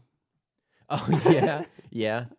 Drew Holiday went off for like 30 that game. He did. And Anthony Davis had like the quietest 22 points ever. Yeah. It's like he hasn't touched the ball this entire quarter. And then you look up at the screen and he's got 22 points and 9 rebounds. You're like, And then Rondo just kind of did his thing. Well, and then so they were up like 15, 16 points.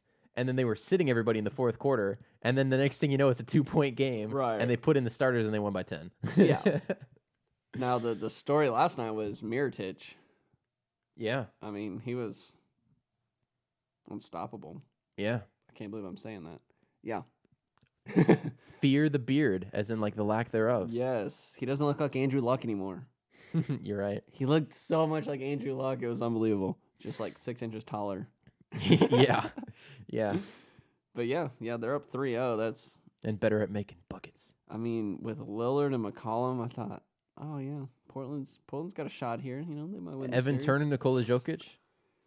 They were the 3 seed. Yep. Although by little, since Yes. I mean, so the way that the West went is it was the Warriors 1. The Warriors and Rockets were 1-2. Right. And after that, it was a drop off. And then after that, it would have been the Spurs 3 if they had a healthy Kawhi all year. And then without a healthy Kawhi, the Spurs were just in that next pack, which was 8 teams deep, where everybody was within 3-4 games of each other. And so, like, all of these teams, that's why. So, yeah, like this isn't surprising based on seed necessarily. It's surprising based on It's performance. surprising based on how equal these teams should be. Well, and you think about no DeMarcus Cousins. Right. For the Pelicans. I mean, Anthony Davis, it was quoted as when DeMarcus tore his Achilles, Anthony Davis even said, I think we could have, if we played well enough, like we could have made the finals. Because there's nobody in the NBA that has an answer for that.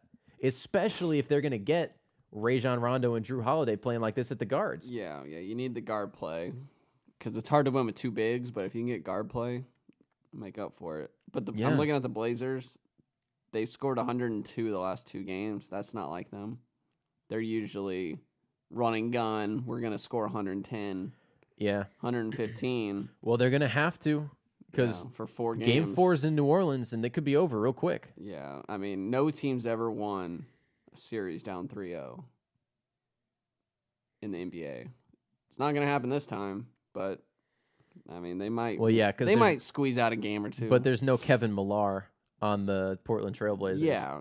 They need a little bit of crazy to come back in this series.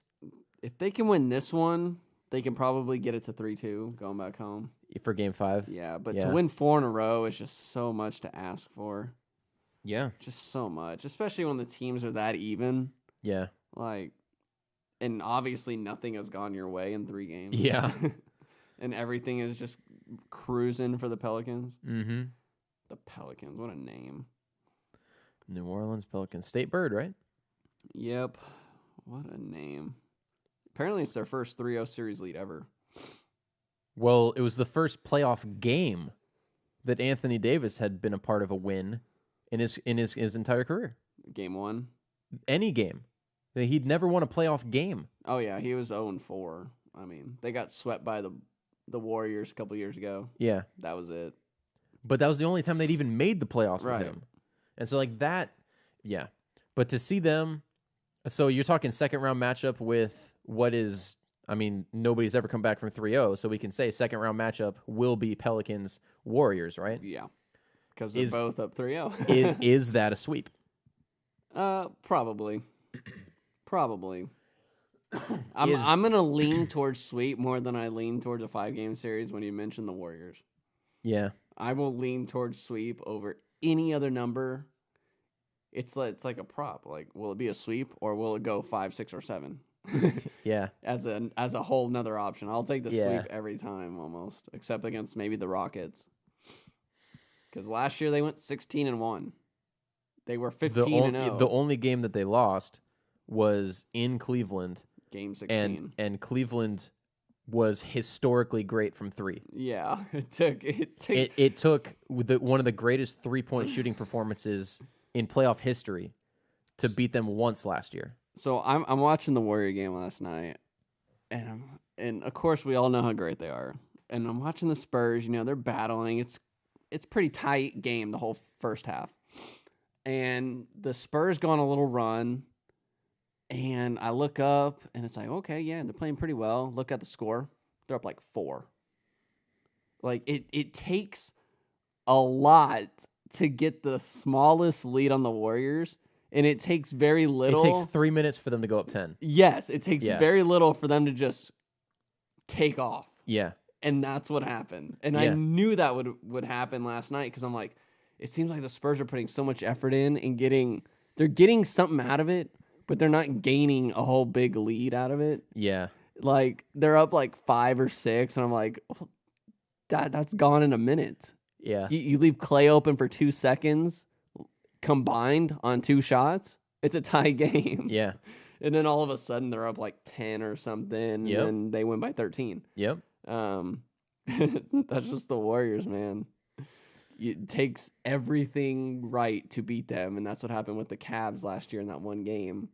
Yeah. And that has to happen 4 times in a series. So let's just, I don't want to get too far ahead of ourselves here. Oh, we are. It's Warriors Rockets. I'll go there right now. Okay. So in Warriors Rockets conference finals, who do you have in that series? I'm taking the Warriors. I'm taking the Warriors too. I will take the Warriors to my death. Wow. As long as they have Durant, Curry, and Clay, and you throw in Draymond and Iguodala and Livingston, and yeah, who cares who else? JaVale McGee, come on. Dude, JaVale's my dude. Yeah. JaVale is my dude. That game 1 performance was all him. Yeah. He was such a spark plug in that game. I love me some JaVale McGee. It's true. And then last night he had another key block. I'm just like, ooh, man, give me some McGee. Nobody fits that team like he does. Like, he is such the perfect role player for a team like that, where all he has to do is just focus on blocking a couple shots, let me rebound an outlet, Yeah. and then let me go dunk a couple times, and boom, before you know it, I got a double-double. Yeah. Yeah. Get, he's got 12 points and 11 rebounds. Yeah, let me in get 5 minutes. 3 dunks, a couple like little floaters in the lane. Oh yeah, and 2 blocks. Yep, couple blocks here, maybe a steal there. That is the kind of thing though that, like, you can have a player like JaVale McGee make such a big impact in such a short time. Yes. And nobody notices. Because there are 9 or 10 other guys playing. And so when he goes out there, he knows he's only playing 5 minutes. Yeah, and so he is 100% effort every possession, both sides of the court for 5 minutes, and then he knows he's going to sit for 15, which including commercial breaks and halftime and TV timeouts and on court timeouts, like including all of that. He's pretty fresh. He knows that he's going to play for about 4 or 5 minutes at a time, and that there's probably going to be a couple of breaks in the action in that time anyway. Yeah, he played 15 minutes last night. And he's not going to play enough for another 40 to 45 minutes of real time. And so, like, it's the same reason why he basically starts the game. Yeah. Maybe finishes the half, starts the second quarter, comes back in whenever, and that's it. Yeah. Ends up with 18, 19 minutes for the game. Yeah, he had 15 last Yeah, night. 15 minutes, yeah. Looney. What was his stat line in 15 minutes? Can you read that off? Do you have 3 that? for 3. Oh, oops. I clicked on Looney because he was amazing last night. He was basically playing when McGee didn't. Yeah. McGee went 3 for 3. Had 4 rebounds, an assist, a block, and only 1 foul in 15 minutes. Wow. And so he was on Aldridge again, I'm assuming? Yeah. Aldridge had a little bit better success, but he did block, I want to say it was Anderson. I can't remember. Kyle Anderson? Yeah, it was from behind. But Looney last night had the best plus-minus on the team, not named Kevin Durant. Wow. Plus 17. 22 minutes. Solid. He didn't do a whole lot. Like, where's the points on here? Oh, they're at the end. 4 points, but he had 2 rebounds, an assist, 3 steals, a block. Dude was everywhere. 3 steals? Yeah, the dude was everywhere. He was just, his defense was amazing. I Yeah. mean, they would just switch everything, and whether it was Parker or whoever was on him, Powell. offensively, like nothing, just nothing. This team's amazing. But yeah, give me the Warriors over the Rockets. Not in 4 though. This is my one exception. I don't think I'm ready to say it's the Rockets are a guarantee. I think the Rockets are past the Wolves. Oh, they're way past the Wolves, dude. The Wolves, when you struggle for the 8 seed like that, you don't have a chance at beating the best team in the conference. But I think that the team that might have, I think there's a team that has more potential than the Rockets, and that's the Thunder. It's like if they can just find a way to play their best basketball for 2 weeks, not over the course of 82 games, because they're not going to do that with Russell Westbrook. But if that team gets hot, they can beat the Rockets 4 out of 7. They could pull it off. Which is, I can see them making a series. I don't believe in Oklahoma City at all. yeah. Well, I would not pick them to beat the Rockets. Yeah, but I think that they definitely have it in them. It's not even that much of a stretch. they might match up better than a lot of other teams, Yeah. especially the Wolves, who aren't. I guess they just don't have the offense.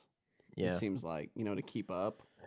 Oh, excuse me. Well, their best 3-point shooter is Cat. Yeah.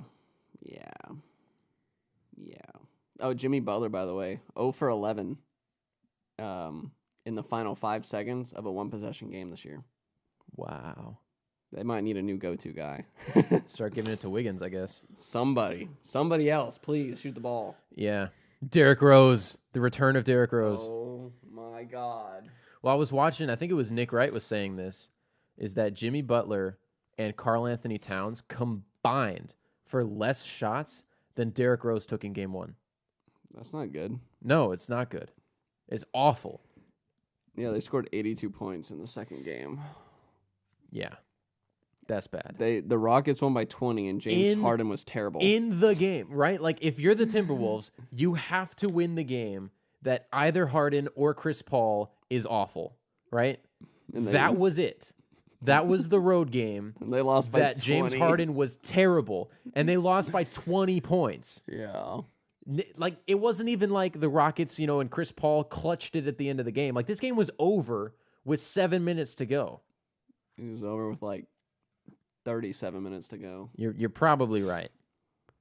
Yeah. But, that was the game that they had to win. I mean, if the Wolves won tonight just because it's the first game in, 12 years or something. Oh, the home game? Yeah, or however long it's been. Yeah. Great for since them. Kevin Garnett, that's for sure. Yes. If they win tonight, great for them. Don't care. Not winning the series. It's not. No, I think Not the even outcome close. of the series is Rockets are going to win the series. I mean, whether or not it's 5, 6, or 7 games, I think is kind of irrelevant. It'll be no more than 5.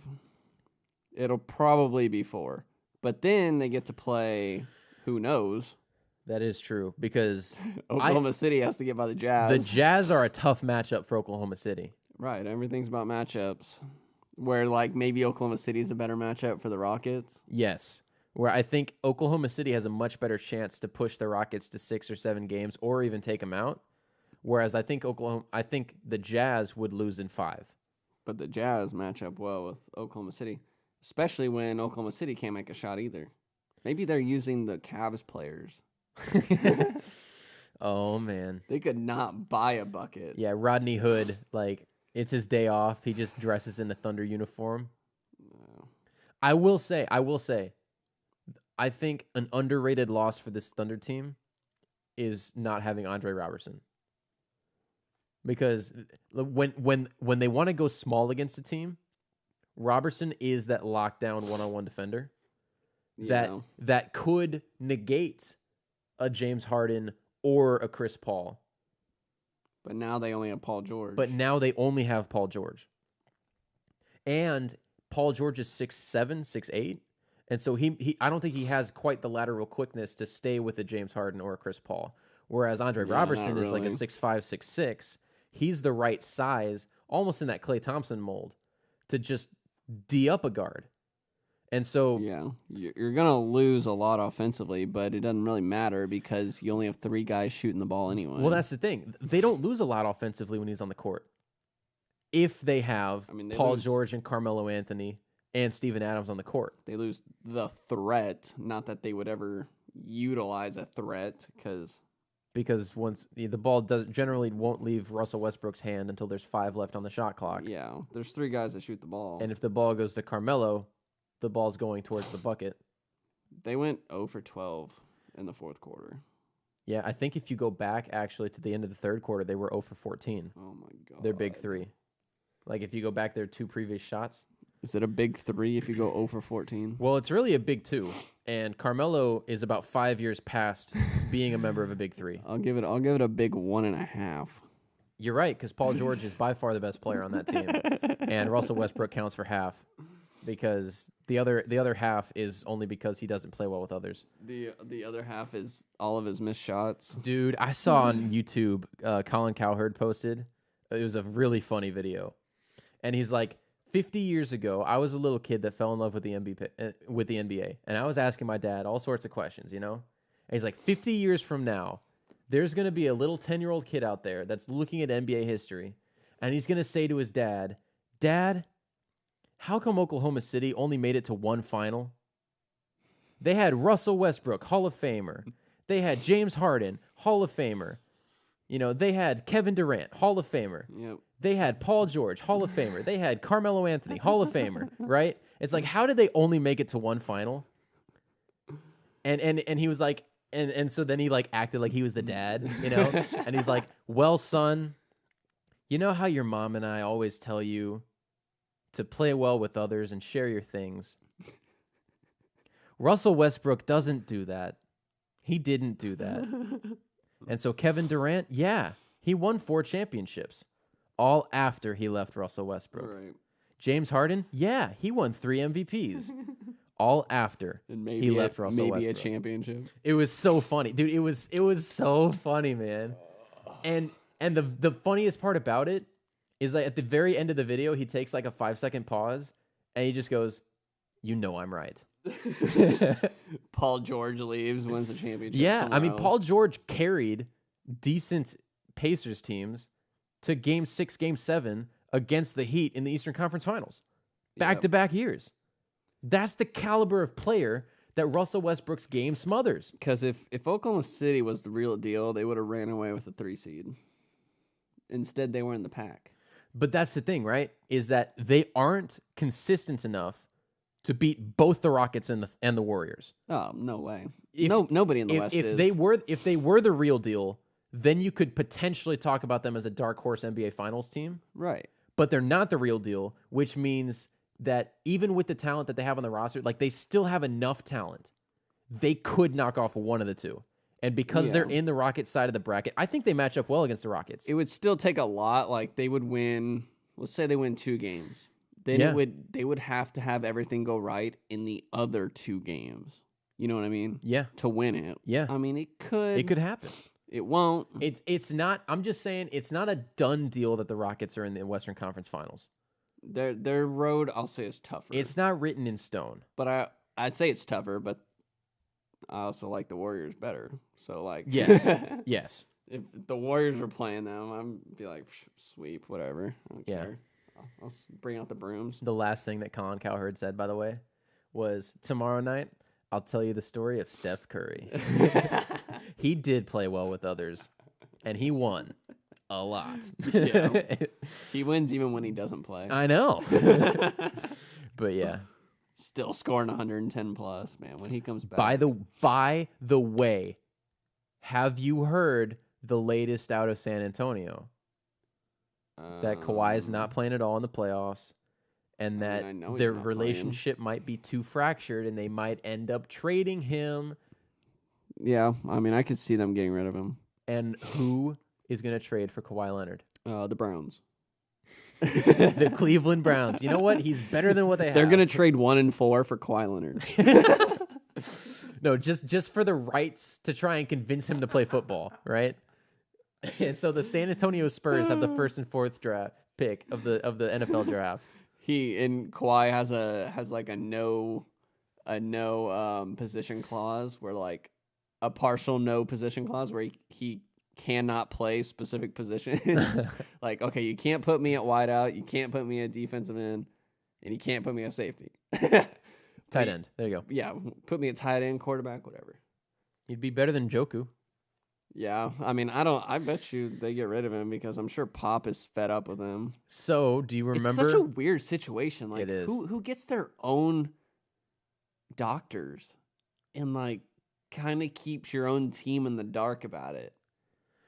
I will. It's weird. I will say there are a lot of athletes out there professionally that will get second opinions. Oh yeah, not from the team doctors. I swear he got like first opinions. Like he had his like own team, and then they would kind of relay messages to the Spurs doctors. It was like Yeah. he wasn't even being looked at by them. It was weird. Like they didn't really know what was wrong with him. Well, they medically cleared him. Well, well- yeah, but initially they didn't know what was wrong with him because I guess Yeah. he wasn't being looked at by them. Hmm.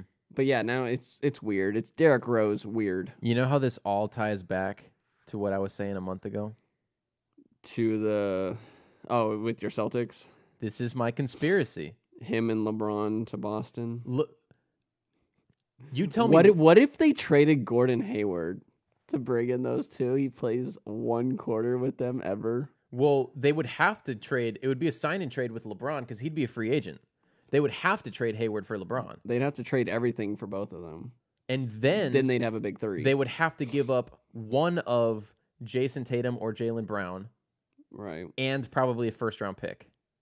And then you trade everything And else then for probably Kawhi. maybe even a Marcus Smart as well to make the cap work with Kawhi Leonard. Yeah, they'd have to trade basically any young assets they have that are currently on their team. Brown, Tatum, Smart. I don't think they'd have to give up both of them anymore. For both players? Well, no, because what I'm saying is that LeBron James is a free agent. Right, but if you sign and trade, you got to give something back. It would be Gordon Hayward. Okay, and then you Gordon Hayward sign and trade. Hayward goes to Cleveland, the spot of the crime. and then right? you give up Smart And then you give Brown. up Marcus Smart, and I would personally give up Jaylen Brown instead of Jason Tatum I would too. because alongside the playmakers of LeBron and Kyrie and Kawhi Leonard, Tatum fits better as a spot-up shooter. and he's bigger, so He's bigger. you can go small or big with him. Yes. When so this is what happens, man. Like, and the better that Philadelphia looks now, the less likely it is that LeBron goes there. Are you really going to tell me that Ben Simmons and Joel Embiid are going to be okay with if they get to the Eastern Conference Finals and the Cavs don't? Do you really think Ben Simmons is going to be like, yeah, have LeBron come in and be the guy? I don't know. I don't know him that well, so I don't know. But I would, if I was a player, I'd want to win. And if you want to win, but if you can get if they get to the Eastern Conference Finals and they don't face the Cavs, they could beat the Raptors and play for the finals against the Warriors. The 76ers, that is. right, but they won't win. But if they had LeBron, it would give them a much better shot. That is true, but They're not going to beat the Rockets or the Warriors. Honestly, it'd probably be a sweep. 76ers lose in a sweep. Yeah. They might win a game. It'll be like 2001. Well, it'll be like last year when the with the Cavs. 76ers won 1 game in the finals. Yeah. That was against the Spurs, right? Or the Lakers? The Lakers. They Lakers. won game 1 because Iverson went off, Yeah. and then they lost 4 in a row. See you later. I'm telling you, what is the best spot for LeBron in his career? Wherever he can make the finals, which is in the East. Which is in the East, and the two teams that are better than everyone else and could pull it off. The better potential are the Sixers. I don't think the Sixers are a better potential team than the Celtics. Well, no, but they're one of the top 2. Yes. They're the top 2. But the difference is the Celtics have Brad Stevens. I do like me some Brad Stevens. Butler. Love me some Butler. I am telling you, LeBron is going to Boston. He can play for the college coach he never got to play for. Yeah.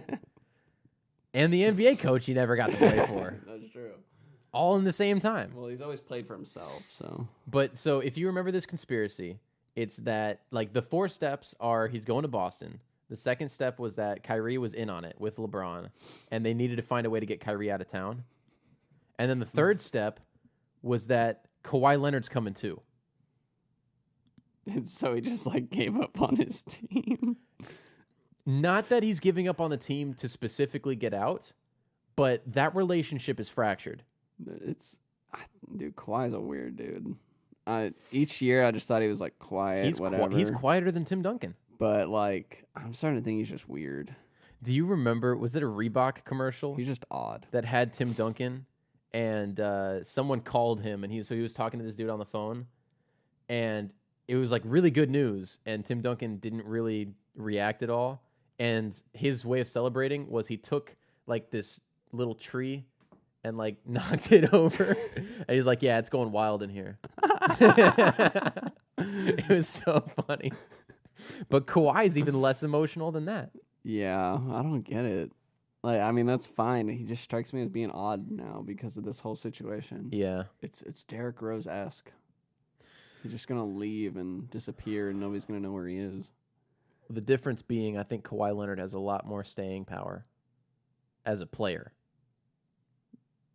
Yeah, because he's a better defensive player. He's a better two-way player. Yeah. But they're both MVP candidate players. Well, Derrick Rose has an MVP. Don't forget that. Yeah, that's what I mean. And Kawhi probably should have won one. So the 3 NBA games tonight, 1-1 series matchup here. Cleveland at the Pacers. Who do you have in that game? I don't know anymore. I'm just going to go Cleveland. Because of LeBron? They got the better player, and I put him in the finals, so I got to believe. And then you got the 2-0 Raptors against the 0-2 Wizards. Raptors. You got Raptors winning in Washington. Sweep. And then we got the Celtics at the Bucks, that being the interesting one, because the Bucks, you think that they should have taken one of the first 2 games just because of the talent edge that they have. Right. It's like the Pacers Cavs. Like, your head tells you one thing, and then your mind tells you another. Yeah. Like,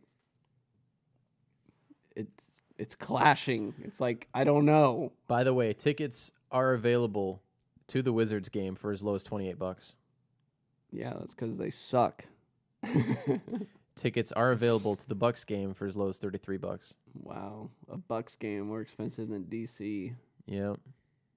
I'll go Bucks tonight, and then they lose the next 2. But I'll go Bucks tonight. Yeah. Back, they're Bucks against the wall.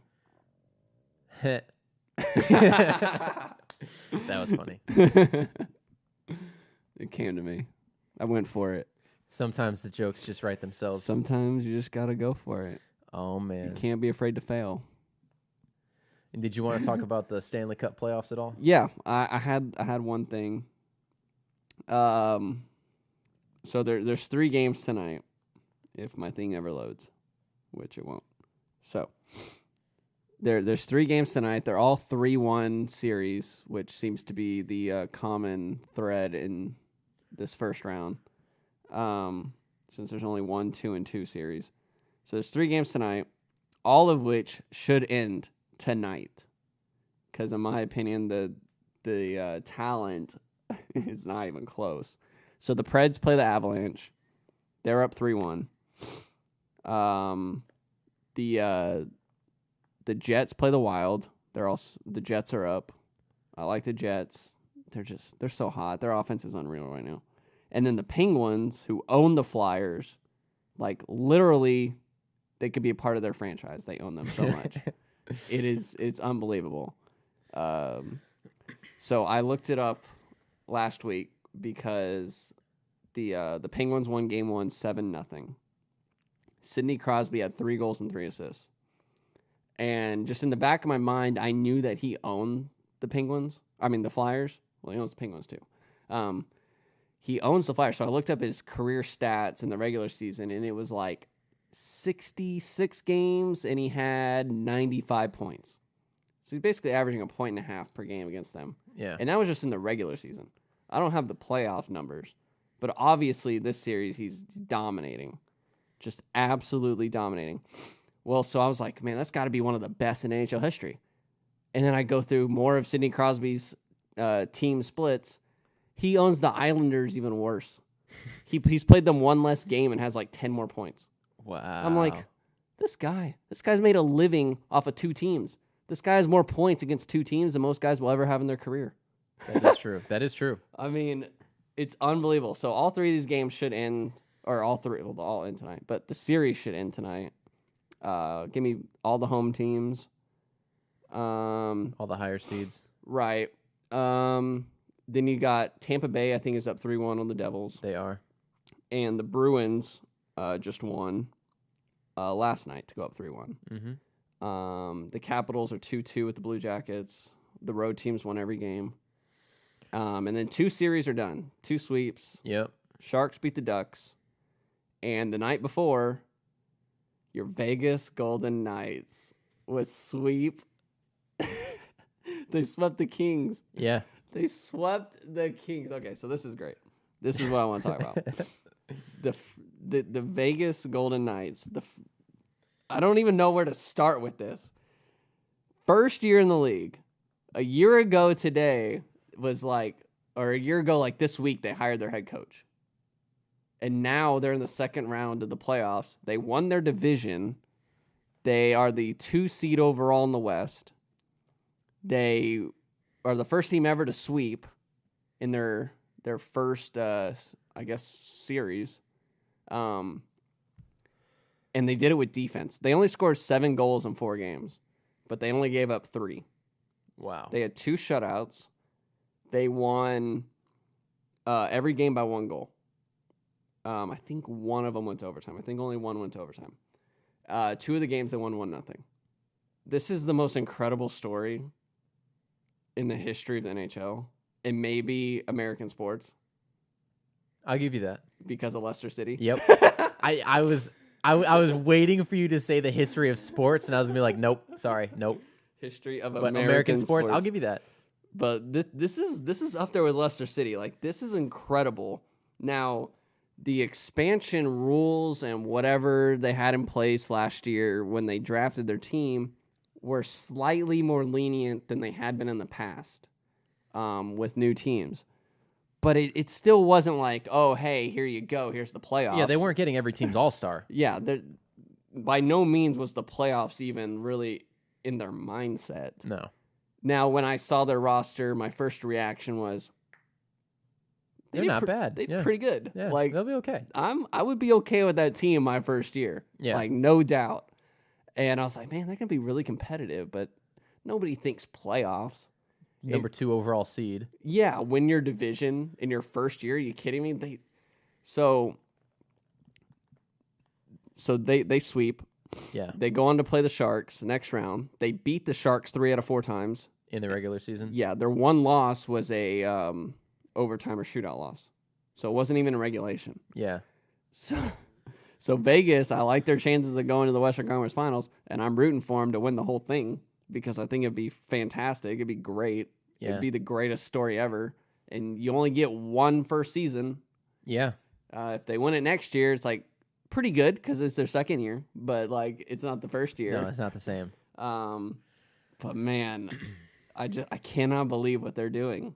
It's remarkable. I mean, it took the Predators like 6 or 7 years to even make the playoffs when they first came in. They won their first playoff series before Winnipeg and Columbus. They still haven't won one. Now, it's expected that Winnipeg wins tonight. Yes, they should win this series for sure. Yeah. They could have. Well, I don't think it was on the same night, but because I don't think Winnipeg was up 3-0. But yes, they can win their first series in the same year, and yet Winnipeg/Atlanta came into the league in '99. Wow. And Columbus came in 2000, I believe. This is pretty And they crazy. can all win their first playoff series in the same year. Same year. And yet Vegas is their first year. Yeah. It's crazy. I'm so rooting for them. I can't wait for their second round to get started. And unfortunately, they swept, so we don't get to watch them for a while. Well, that could be a bad thing for them. But so they did have the a break. Sharks. That is true. So they both swept. They swept one night apart. So really, the rest is the same. Yeah. They both have the long layoff.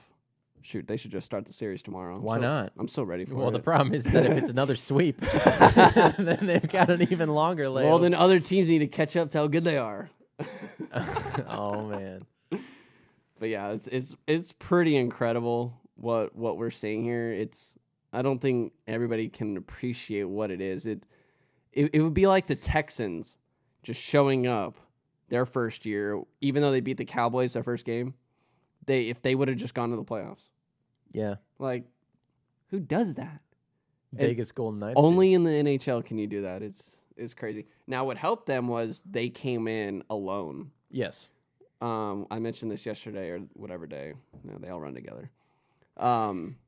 It was Columbus and Minnesota came in the same year, 2000, I believe. And then the year before was Atlanta, and the year before that was Nashville. So yeah, I think it was Minnesota and Columbus came in the year 2000. So they had to draft together, like their expansion draft, and the rules were a little bit stricter. Yeah. Just slightly, like number of players that each team could protect, and you had less teams to choose from. At that point in 2000, there were only 26 teams to choose from because they were the 29th and 30th team, and the 27th and 28th teams were protected because they were so new. So they only had 26 teams to choose from for a whole roster where Vegas had 30. So there were slightly more players to choose from. Teams couldn't protect as many. And so there were slightly better talents out there to get. But still, like, Yeah. you're not getting MVP level candidate players. But what a great job by their GM and coach. Like, unbelievable, the team they put together. They put together guys that had potential Mm-hmm. that hadn't used it yet in the Yeah. league, and they brought it out of them. Yep. And it's incredible. I can't wait. They're going to win it all. So it says 2000 it was Columbus and Minnesota. Yeah. In 99 it was the Atlanta Thrashers, Who are now the which Winnipeg became Jets. the Winnipeg Jets. In 98 it was the Predators. Right. 93 was the Panthers and the Mighty Ducks of Anaheim. Yeah. So there was a little bit of a layoff there. The Sharks, where were the Sharks? The Sharks were 91. 91. Okay. Yep. I was thinking it was later. Yeah, 92 was the Senators and the Lightning. Yeah. And then in 93, 94, that's when the North Stars moved to Dallas. Because Dallas was in, if I remember right, Dallas had the first option kind of on team at the time because they were going to expand. Yeah. And so it was between, I think you said the Ducks and somebody else. Two other cities and Dallas kind of had the first option. Or maybe the team, the North Stars, had the option of which city they wanted to go, and the other two would just be expansion teams. Yeah. So Dallas got the relocation. Yeah, they got the NHL team. So they didn't have to Build start. from scratch. Yeah, they didn't have to start from nothing, which really helped them because they had just had the number one pick like 5 years before. Yeah. And that really helped the Stars. And then all these other teams are still struggling. I mean, it took Atlanta forever. It took them so long to become relevant. They were already out of Atlanta. Yeah. And now they're really building, and Winnipeg can win their first series tonight. So hopefully they do that. And then maybe Columbus can win their first series against the Capitals. Yeah, maybe. Can have 3 firsts and 1 playoffs. 3 firsts. Except one team will Only do it in the first year. NHL? One team did it in their first every year. That's crazy. It's a sweep, man. The Kings, too. Yeah. Kings are a really good team. Very good defensive team. Jonathan Quick was really good in that series, but Marc-Andre Fleury was just a little bit better. And the Knights got... I don't even know if they were ever losing in the series, to be honest. They won the first... They were never behind? Yeah, they were up. They won the first game 1-0, so they obviously were never behind. I'm really trying to remember. Like, I don't know. Here we go. Okay, so they won game 2 in double overtime. Never losing because they scored first in the first period. Game 3, they won 3-2. Game 3, that's right. They gave up a goal in the first, but then they rebounded with 3 straight in the third. Wow. And then the Kings got a second late, but unreal. And then they won game 4, 1-0. So they were only behind one time. For the 2 periods of game 3. Vegas. And they responded with 3 goals in the third period. Yeah. Yeah. They're a good team. They're confident. And I'm gonna go to my death on this. The first game of the season. First ever game in franchise history, they played the Stars. Yeah. They're losing the entire game 1-0. They're getting outplayed. Just whatever, They're down 1-0. Close game, but they're losing. Ben Bishop gets hurt. This isn't the reason why the Stars lost, but Bishop got hurt. I think he took a puck to the face, and his mask kind of cut him on the eye. Ooh. So Kari came in, and all of a sudden, just Vegas found its game. Yeah. And they scored 2 goals late to win 2-1. And I'm thinking, what if that one game It doesn't happen. just finishes 1-0? Yeah. Do the Stars run away with the West? Yeah. Do they not collapse at the end? Yeah. Does Vegas get on this run because they became the first team ever to start out 4-0? Yeah. Do they have that confidence to go whatever they win, 8-2 in the first 10 if they lose the first game? You know what I mean? Because they're playing with so much confidence. Is that confidence there after game 1? If you get shut out? Probably not. You get shut out in your first game? Because the way they won was an incredible goal by James Neal where he's basically falling to the ice, and they won 2-1, and he scored with maybe 3 or 4 minutes left. And I'm just like, oh my God, we just lost to the expansion team. To the expansion team. Yeah. And then all of a sudden they're and then 7 months later you're like, you know what? Maybe that wasn't that bad of a loss. Yeah, but now I'm thinking what if that game goes the other way? How does this season change for both teams? Yeah. Because you get off to a start like that, you start believing. Next thing you know, you're really believing. Yeah. And you're going to the Stanley Cup final maybe. So we'll see. The story is not over. We have at least 4 more games left of Vegas hockey this year. At least. Oh, man. The only way it could get better is if they were down 3-0 in a series and came back to win it. Do you think that Vegas having success in the city of Las Vegas changes at all the NFL's opinion on the Raiders? I think it helps. I think it has to help. Yeah. Because they're going there no matter what. And they've built at least a fan base there that, it's not like they have another hockey team to root for there. Yeah. Some people might root for other NFL teams because the NFL is so big, but maybe because they have a team there already, they'll just be like, you know what? I'm just Vegas. You know what? I'm pro Vegas. I don't care what team's here. Yeah. Now that they have one to call their own, they might just say, you know what? I'll root for this other team. If we're not doing so hot, maybe I'll root for the Cardinals or, yeah, whoever. 'Cause I think one of the interesting things about Las Vegas is it is located in an area where it's accessible from all directions, And so I'm thinking to myself, I have a friend that lived in Lake Havasu City, which is on the border of Arizona and California. and it's like a 30, 40-minute drive. Like it's a longer drive for me to get to a Texas Rangers game than it would be for him to get to a Las Vegas Raiders game. Right. You know? And it's like those types of people, like they now have a team in their area. And so like I think Vegas is here to stay as a sports team, as a sports franchise, like as a city, a sports city. Yeah. I think they'll gravitate more now because of the shooting. Yeah. And the way the team responded to that, because it was right before the start of the regular season. Yeah. And then they had their first game. They retired the number 58. The team did. Yeah. For the victims. So I think they'll gravitate to the football team and any other sports team that goes there.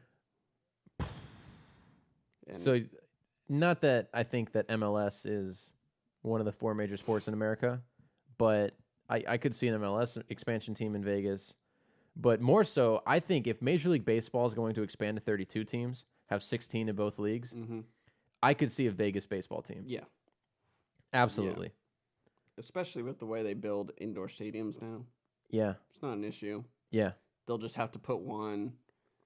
Well, they might have to do something with the divisions, or they just have one division of 6 or something. But then they'll just throw one to the National League or something. I would personally like to see 4 divisions of 4, and if you win your division, you're in the playoffs, and those are the 8 teams they take. Yeah. That's what I'd like to see. No wild cards. And then and with baseball, you can put them anywhere in the country. Yeah. And put them in either league.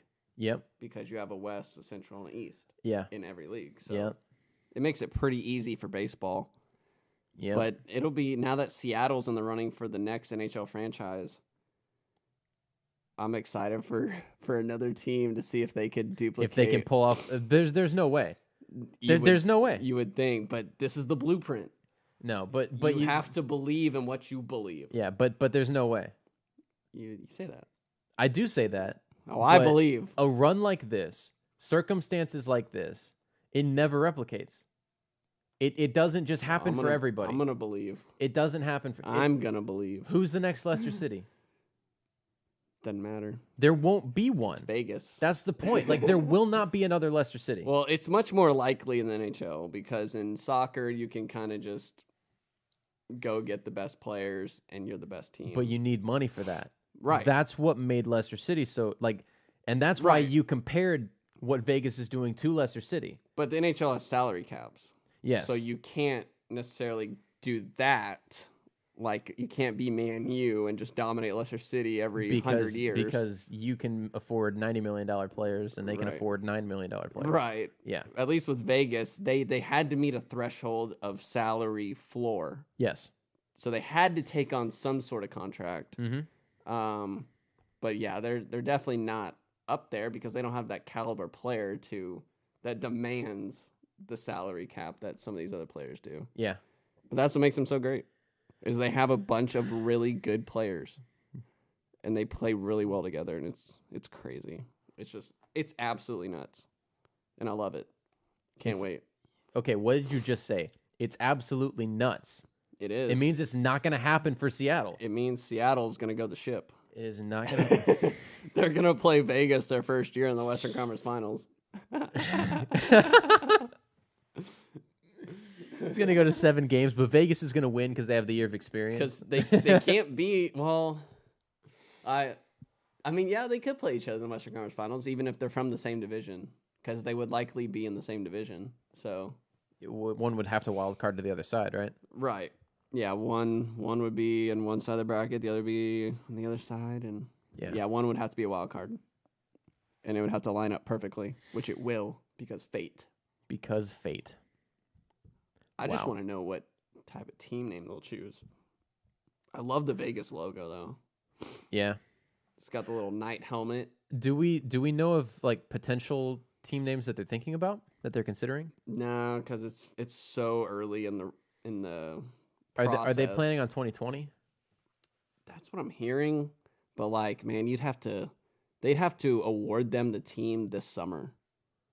To get it by 2020? Yeah, just to kind of get an ownership in, let them get a GM in. Who are the other cities that are still in the running? I think Quebec was in there. They used to have a team way back when. I'm trying to remember. Pray to God it's not Atlanta. God. They probably lost more franchises than made playoffs. They've lost 2 franchises. It's sad. But I love Seattle. I think it's perfect. They need a sports team. They're longing for a sports team. Yeah. Since they lost The Supersonics. Yeah, and the NHL needs a Western Conference team. Yeah. Because they're one less right now. Yeah. They would just have to realign a team from the Pacific to the Central, which would be Arizona, in my opinion. Done. So then you just throw a Seattle into the Pacific with Vegas and all the Californias, and then you just move Arizona in there with Colorado and all the Central time zones, and you're done. You got 16 and 16, and the Seattle Waves or something. The Waves. The Raindrops. What if they were just the Seattle Ice? That actually kind of sounds good. I know.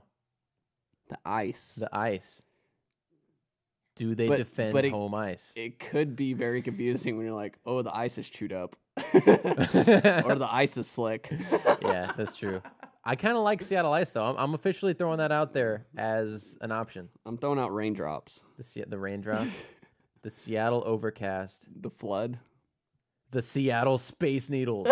The Space Cadets. The Space Cadets. Oh, God. They need a cool logo, though, like Vegas. Well, if they're the ice, would it just be the color white? Like it's just a white square? An icicle. Ooh.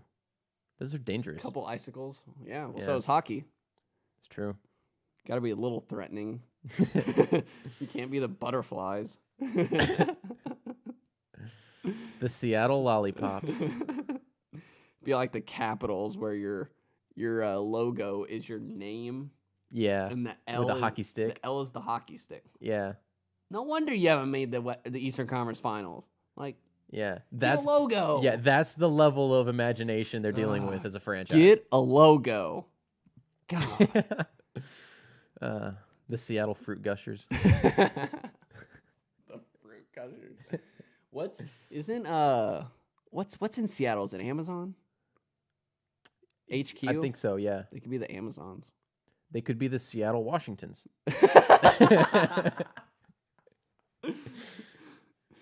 The Fighting Washingtons. Yes. It's more threatening than Washington. I know. DC. I know. The Capitals. I feel like everything in DC has to do with, or I guess some of their teams are like capital based, like Capitals and Nationals. Mm-hmm. They used to have the Senators. Yeah, and they have the Wizards, but the Wizards logo is the Washington Monument. Right. Yeah. They used to be the Bullets, but I don't know what that was for. Whatever. But yeah, they used to have the Senators. Like, yeah, and then they have the most racist name of any professional franchise team. Apparently. Yeah. Whatever. Depends who you ask. They're not going to change their name if nobody else is going to change theirs. So yeah, I still see the Blackhawks and the Braves and the Indians. So, but yeah, Vegas, man, it's crazy. We'll just see what happens. We just got to wait and see now. They get to move on. Man. In a very winnable series against another divisional opponent. Unreal. So they'll play the Sharks. Then they'll probably play Predators. Likely. Yeah. Preds are good, man. Preds are really good.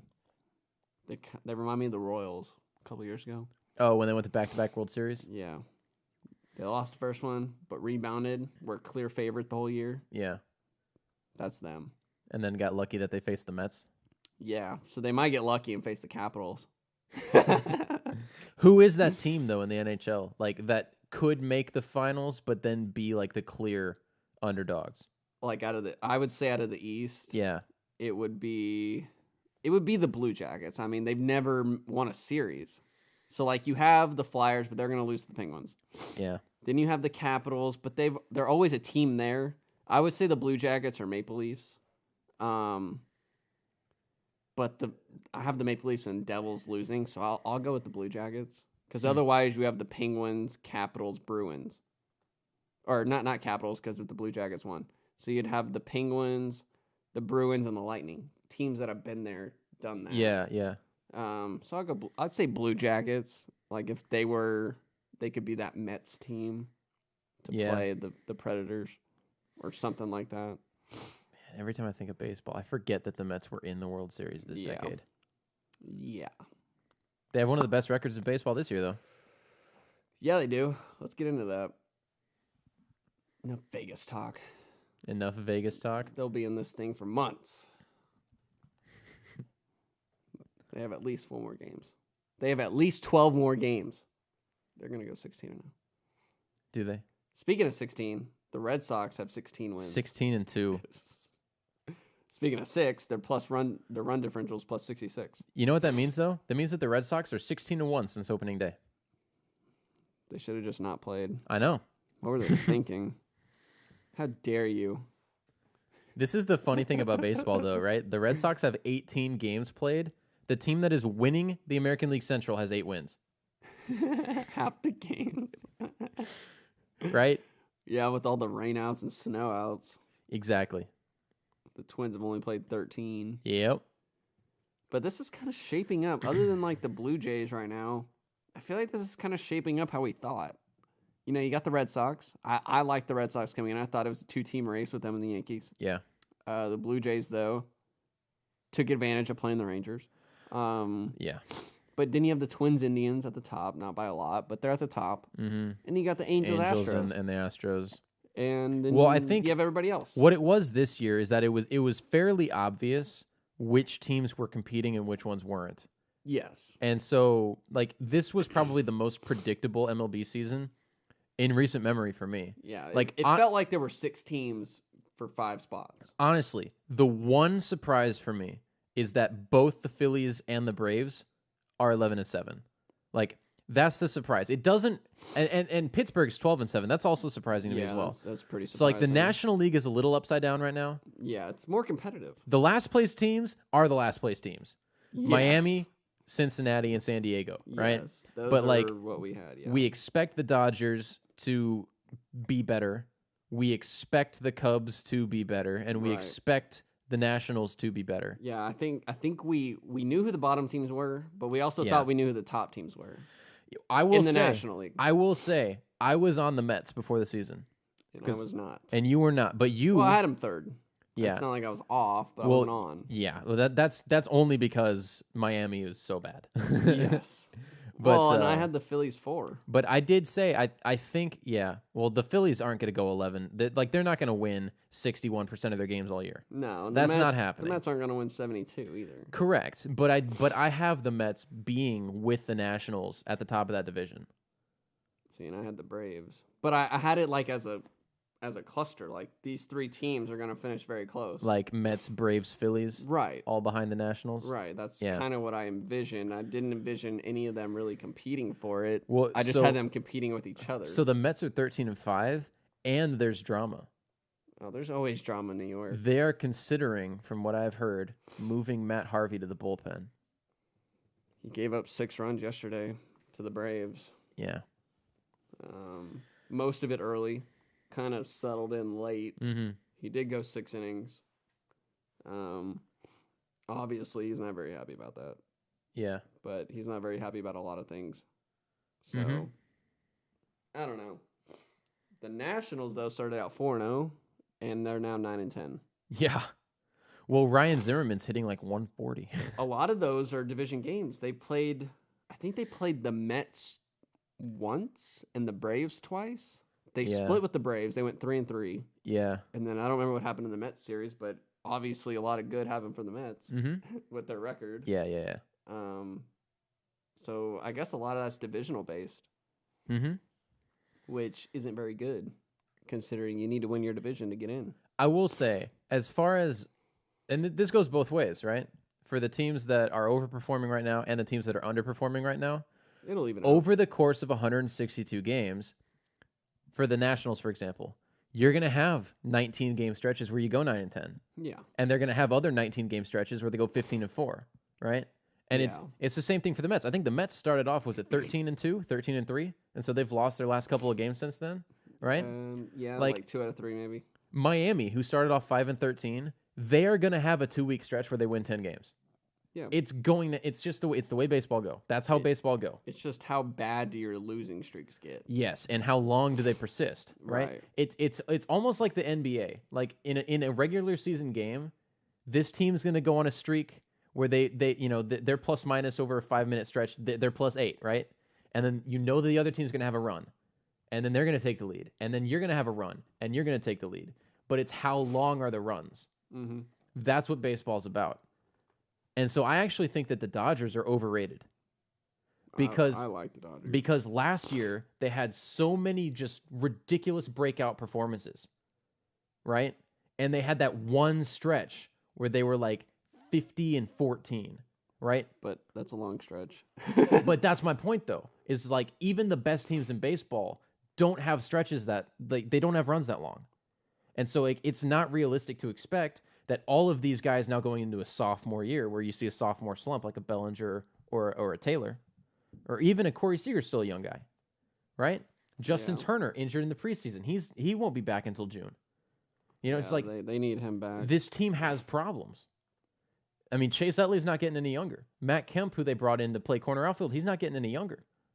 Clayton Kershaw, as great as he is, he's not getting any younger. He has an opt-out also after this year. I don't think he does. I don't think he opts. Unless he thinks he can get a longer deal for almost as much money. Get him maybe an extra year or 2 out of it. What if he Even does? if he just resigns. Okay, so if Clayton Kershaw opts out, I think the Yankees go for him over Bryce Harper. I wouldn't argue that at all, especially with their lineup they already have. Yeah. They could use a pitcher. Sonny Gray's not doing great by any means this year. Yeah. So you kind of just have Severino and Tanaka. And CC. And CC. That's it. You see, they know that CC is at the end of his career. And so they bring in the lefty, Clayton Kershaw, to fill the shoes. Because I guarantee you New York would pay Clayton Kershaw $40 million a year. Oh, yeah.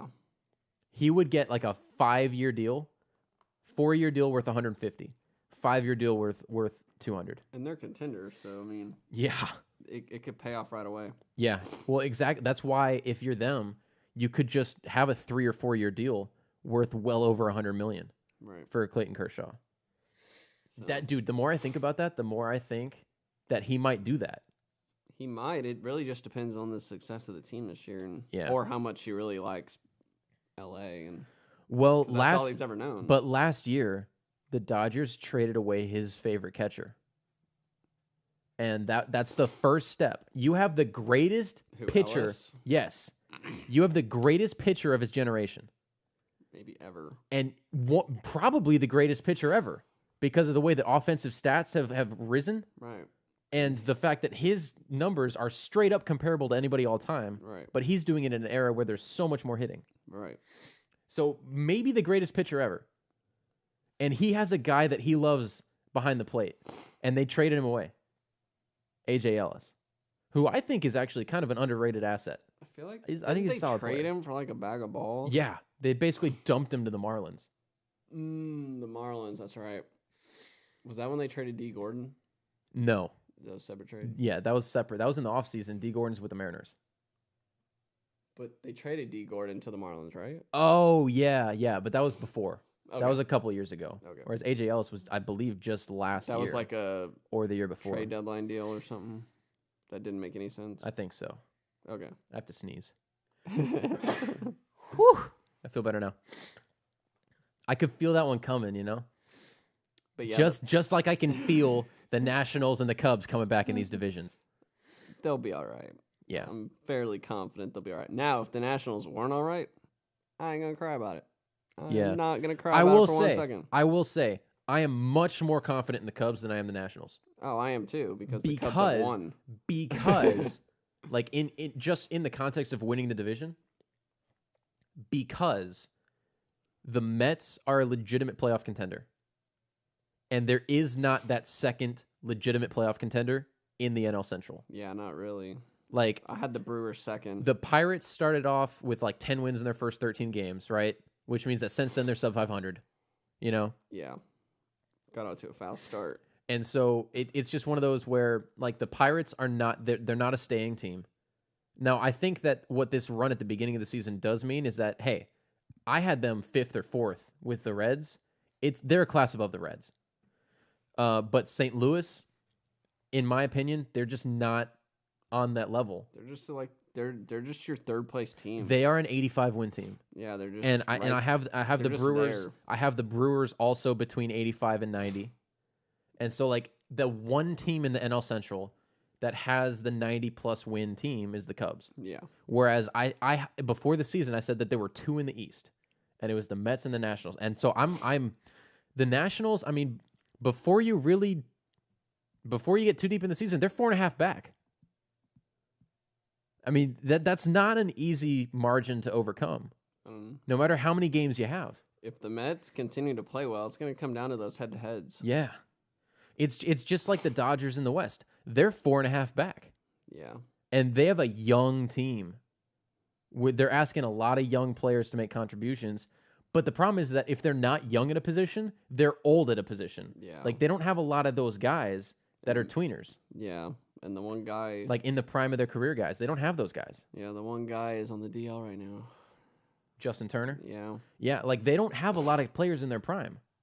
I mean, you could say it's Chris Taylor, right? Yes, I believe so. He's, like, age-wise in his prime, but it's his second year as a big leaguer. Right. Bellinger's in his young 20s. Yep. Seager's in his young 20s. You know, like, even a guy like Kershaw, he's past his prime. Kenley Jansen has been horrible to start the year. Yeah, he has not been very good. And he's been lights out for the past 3 years. Like, they've got problems in L.A.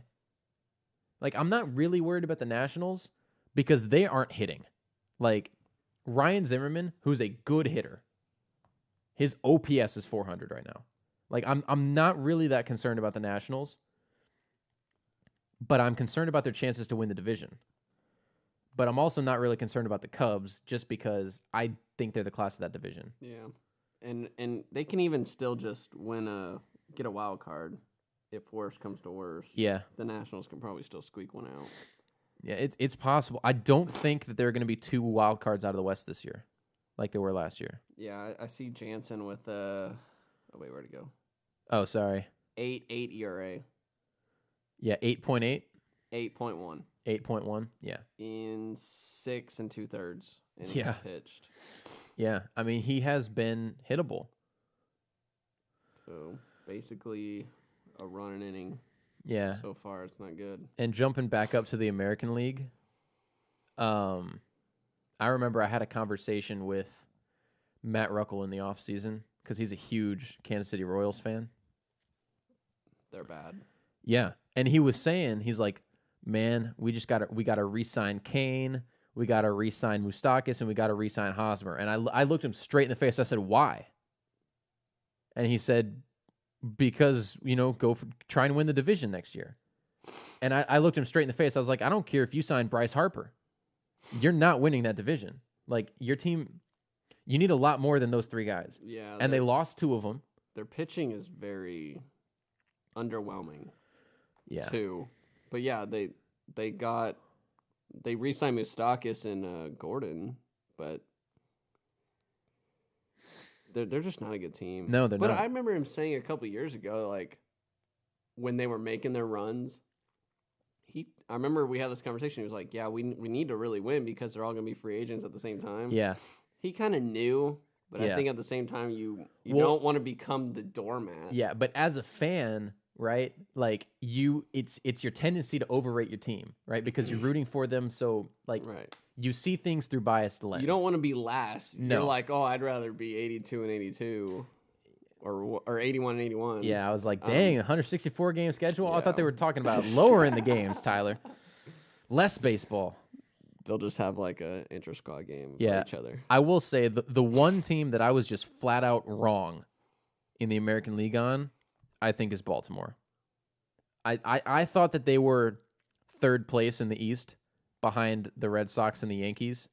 I think I said the same because I had the Blue Jays last. Yeah.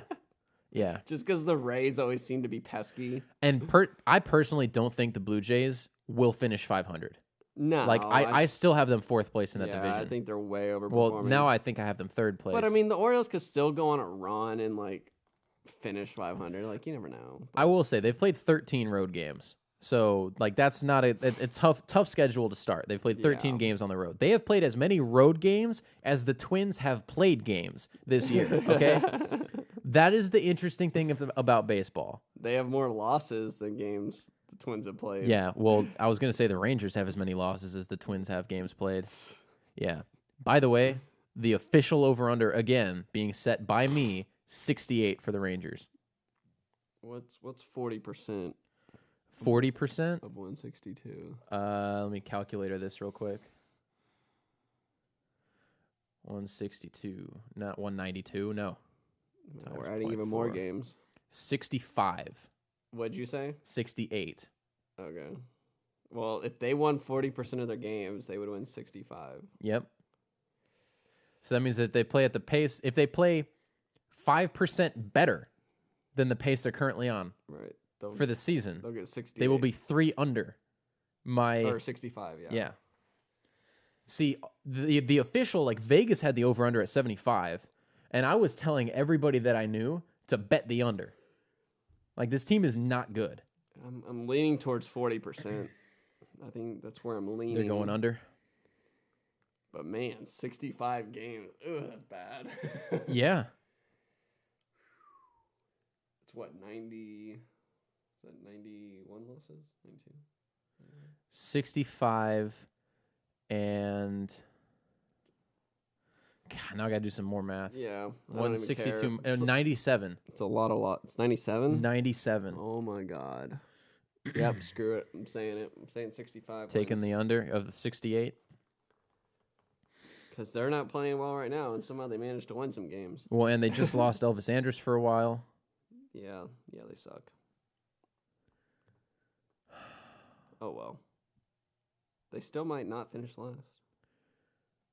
In the division? Yeah. I think they do. Well, they have to do better than what I said, but... Yeah, I think they are last place. They probably have to get to 70 wins at least. Man. But you go, A's. It's gonna be a long year in Dallas. For every team. Yes. Well, except for maybe the Cowboys in the fall. Possibly. But I was hearing that this might be the best, like the easiest strength of schedule that they've had in the last 3 years, like since they drafted Dak and Zeke. That's good. So they've got that going for them, but they do have the Super Bowl champs in their own division.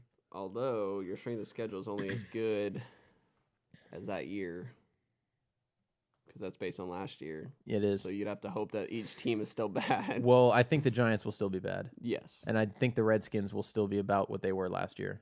Yes. And that's 4 of the games. So that's a fourth of the season, right? Yeah. I'm worried about the Eagles because one of our wins last year was against them. Okay? Like, just keep that in mind. So that's a wash. Yeah. It's a wash with somebody else. Yeah. But anyway. Yeah. Okay, so my standout player that nobody likes to talk about. Yes, you hinted at this earlier. Yes. This MLB? Yes. Okay. Maybe the most underrated player in the league, because this guy... Can I have a few guesses? Yeah. Can you give me a couple of hints? Like, what league is he in? American. He's in the American League. What division is he in? East. He's in the AL East? Yep. Okay. And so this is a guy. Give me a little more context here. Like, who is this guy?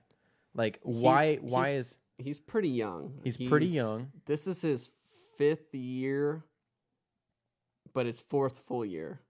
Okay. And I'm looking at his stats right now. I think this little star means that he made the All-Star team or something. I don't know what the hell this star means. It won't let me scroll. All right. So I don't know. I don't know what the star means. But is he on a bad team? Oh yeah, here we go. Yeah, All-Star. Finished pretty high in the MVP races. Is this Jonathan Scope? No. He okay. So it's like a blind resume. Yeah. Okay, we'll go with the last 2 seasons. Okay. 113 RBIs, 102 RBIs. His batting average in his career so far is 295. I feel like I know who this is. Keep going. So ton of RBIs, home runs. His first 3 full seasons, 18, 31, 24. What else? He scored a ton of runs. 92, 122, 101. Is it Mookie Betts? It is Mookie Betts. Yeah. Because I was going to ask you, I was like, is he a better bowler than me? This dude is so good. He's amazing. Well, he's hitting like 400 this year. Yeah, let's see. He hit 391. So he has as many, keep this in mind, Boston Red Sox, right? He has as many 3 home run games in his short career where he's only been a home run hitter for 3 years. Right. As Ted Williams. Yeah. The greatest hitter of all time. And one of the interesting things about Mookie Betts is that like every single year, he is the best defensive metric outfielder in baseball. See, and I was going to say that too. Like, he's such a good outfielder. Yeah. Yeah. He's a phenomenal right fielder. Yeah. In a difficult right field to play in. Right. In Boston. Yeah, he finished second in the MVP voting in 2016. Yeah. That was his breakout year. He had 359 total bases. Wow. Which is almost 80 more than his next highest, which was last year. Yeah. Wow. That year it was incredible. He hit 318 that year, but yeah, he's a 295 hitter. Honestly, the only reason why I didn't guess Mookie Betts first was because you said this was his 5th year or his 6th year in the big leagues. Yeah. I didn't know he'd been around that long. It's his 5th year, 4th full year. I had no first idea. year he played 52 games. Yeah, I had no idea since he'd been in the then, league that long. He's played a full season, or 145, 158, 153. So yeah, he's 25 years old now. But I was looking at these stats. I'm like, this guy's amazing. Yeah. He's got 2 Gold Gloves, 2 All-Stars, Yeah. a runner-up MVP. Yeah. What does this mean? Oh, a Silver Slugger. That's what that is. Okay. Yeah, Silver Slugger. You are talking about somebody who is positioned to be one of the 10 best players in the sport for the next 6 or 7 years. Dude's amazing. And he doesn't. Somehow he gets overlooked. I think in Boston. Honestly, I think it's a little bit like Andrew McCutchen. Back when McCutchen was kind of breaking out in Pittsburgh. Yeah, because he was really good too. Because I think I would give McCutchen a little bit better than Betts, like back in McCutchen's young prime. Right. But the fact that Betts does it in Boston. Yeah. And like people can overlook Pittsburgh at that time because Yeah. they weren't very good. Because like McCutchen was more so in the conversation of who's the best player in the National League. His name would get brought up a few times. Right. I think the main problem with Betts is that Mike Trout's in the American League. Yes. And so like when you talk about like who the best players in the league are, like it's Mike Trout number 1. There is no 1A, right? Right. And now you have guys like the full emergence of Jose Altuve as a power hitter, as adding power to his offensive game. So he's not just getting 240 hits that are 210 of them are singles. Mm-hmm. So you have the 2 best position players in baseball, Mike Trout and Jose Altuve, who I think both are way ahead of Mookie Betts. But if Mookie Betts was in the National League, you'd be talking. Well, you got Bryce Harper, you have Chris Bryant, you got Mookie Betts. Mm-hmm. I mean, you're talking guys that hit 30 home runs, steal 20 plus bags, win Gold Gloves. I mean, the list of people that win Gold Gloves, steal bases, hit home runs, and hit for average in Major League history is really small. Yeah. And you're talking about this is a guy that does it all for Boston. He's probably a huge reason why they're 16-2 to start the year. He is the reason. I'm just gonna say he is the reason. I don't even care. He's so good. Well, their first base rotation is Hanram and Mitch Moreland. So I'm trying to find like his defensive run save, but they have all these little abbreviations for everything that I don't want to figure out. like So, ex-Woba. Yeah. Is that on there? I don't know. I see like some sort of fielding percentage. It might be like, I don't even know what it means. Adjusted fielding percentage. I don't know. It's weird. Yeah. But anyways, yeah, he's really good. Yeah, he is.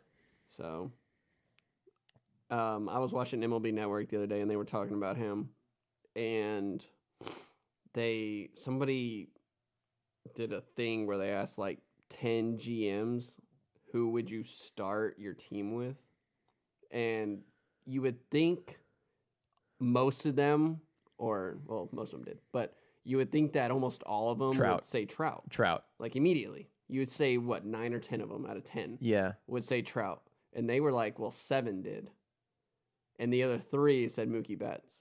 Wow. So it kind of, obviously, 7 out of 10 is still a lot. Yeah. But that 3 of them would think of Mookie Betts before Mike Trout. That's how good he is. Yeah. And that's how good he's going to be forever. As long as he lives. For the foreseeable future. For as long as he lives. At 65. Well, he has the best name in baseball. He's got Mookie. His name is Mookie. Mookie Betts. At 65, he's going to be hitting bombs off the Green Monster. You know how... For singles. You know how, like, we look back at... I know it's kind of unrelated, but you know how we look back at baseball players from, like, the early 1900s? Mm-hmm. Like, Honus Wagner. Honus. Babe Ruth. Like... The way that we look at those guys, that's going to be the way that kids in 2060 look at Mookie Betts. Like, because it's just like, well, you think of those guys, you're like, there's nobody who's ever going to be named Honus in the major leagues again. You know, they just know the name. It's because, like nobody's gonna call anybody Babe in the you know what I mean? Right. It's like 60 years from now, kids are gonna talk about Mookie Betts the same way that we talk about guys like that. Yeah.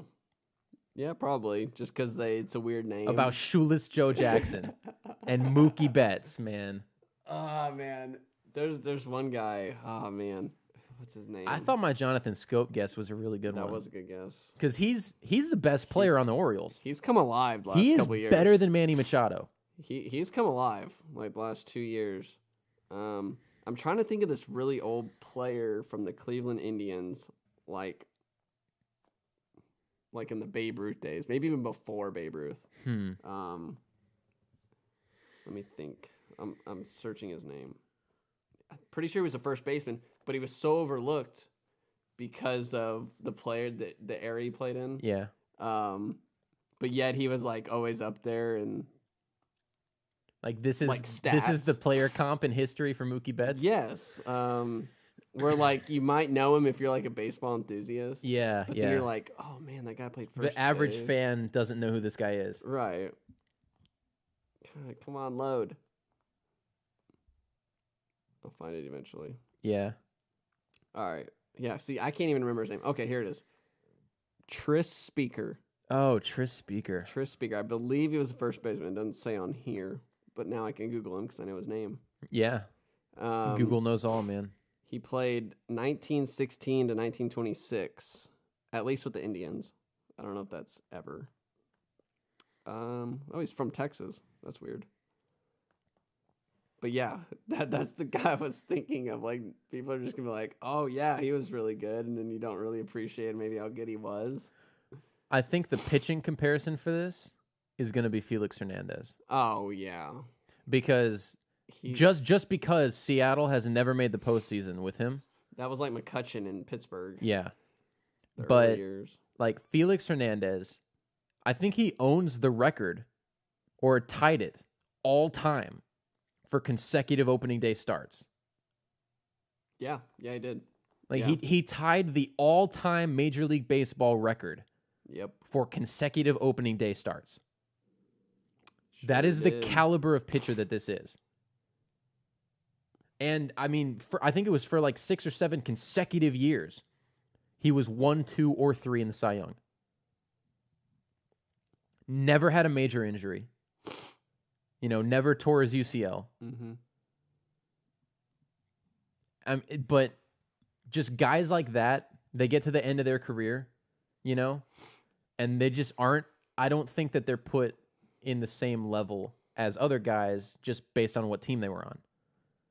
Which is why it's so confusing, because Mookie's in Boston and they're good. I know. He has a World Series. It's such a big market. He has a World Series. I don't get it. Doesn't he? They win in 14? Or no? It was 13. 13? So that would have been the year before he got there. Never mind. Yeah. He does not have a World Series. Yeah. 14 was the first year he started playing with them. Yeah. Dang it. Okay.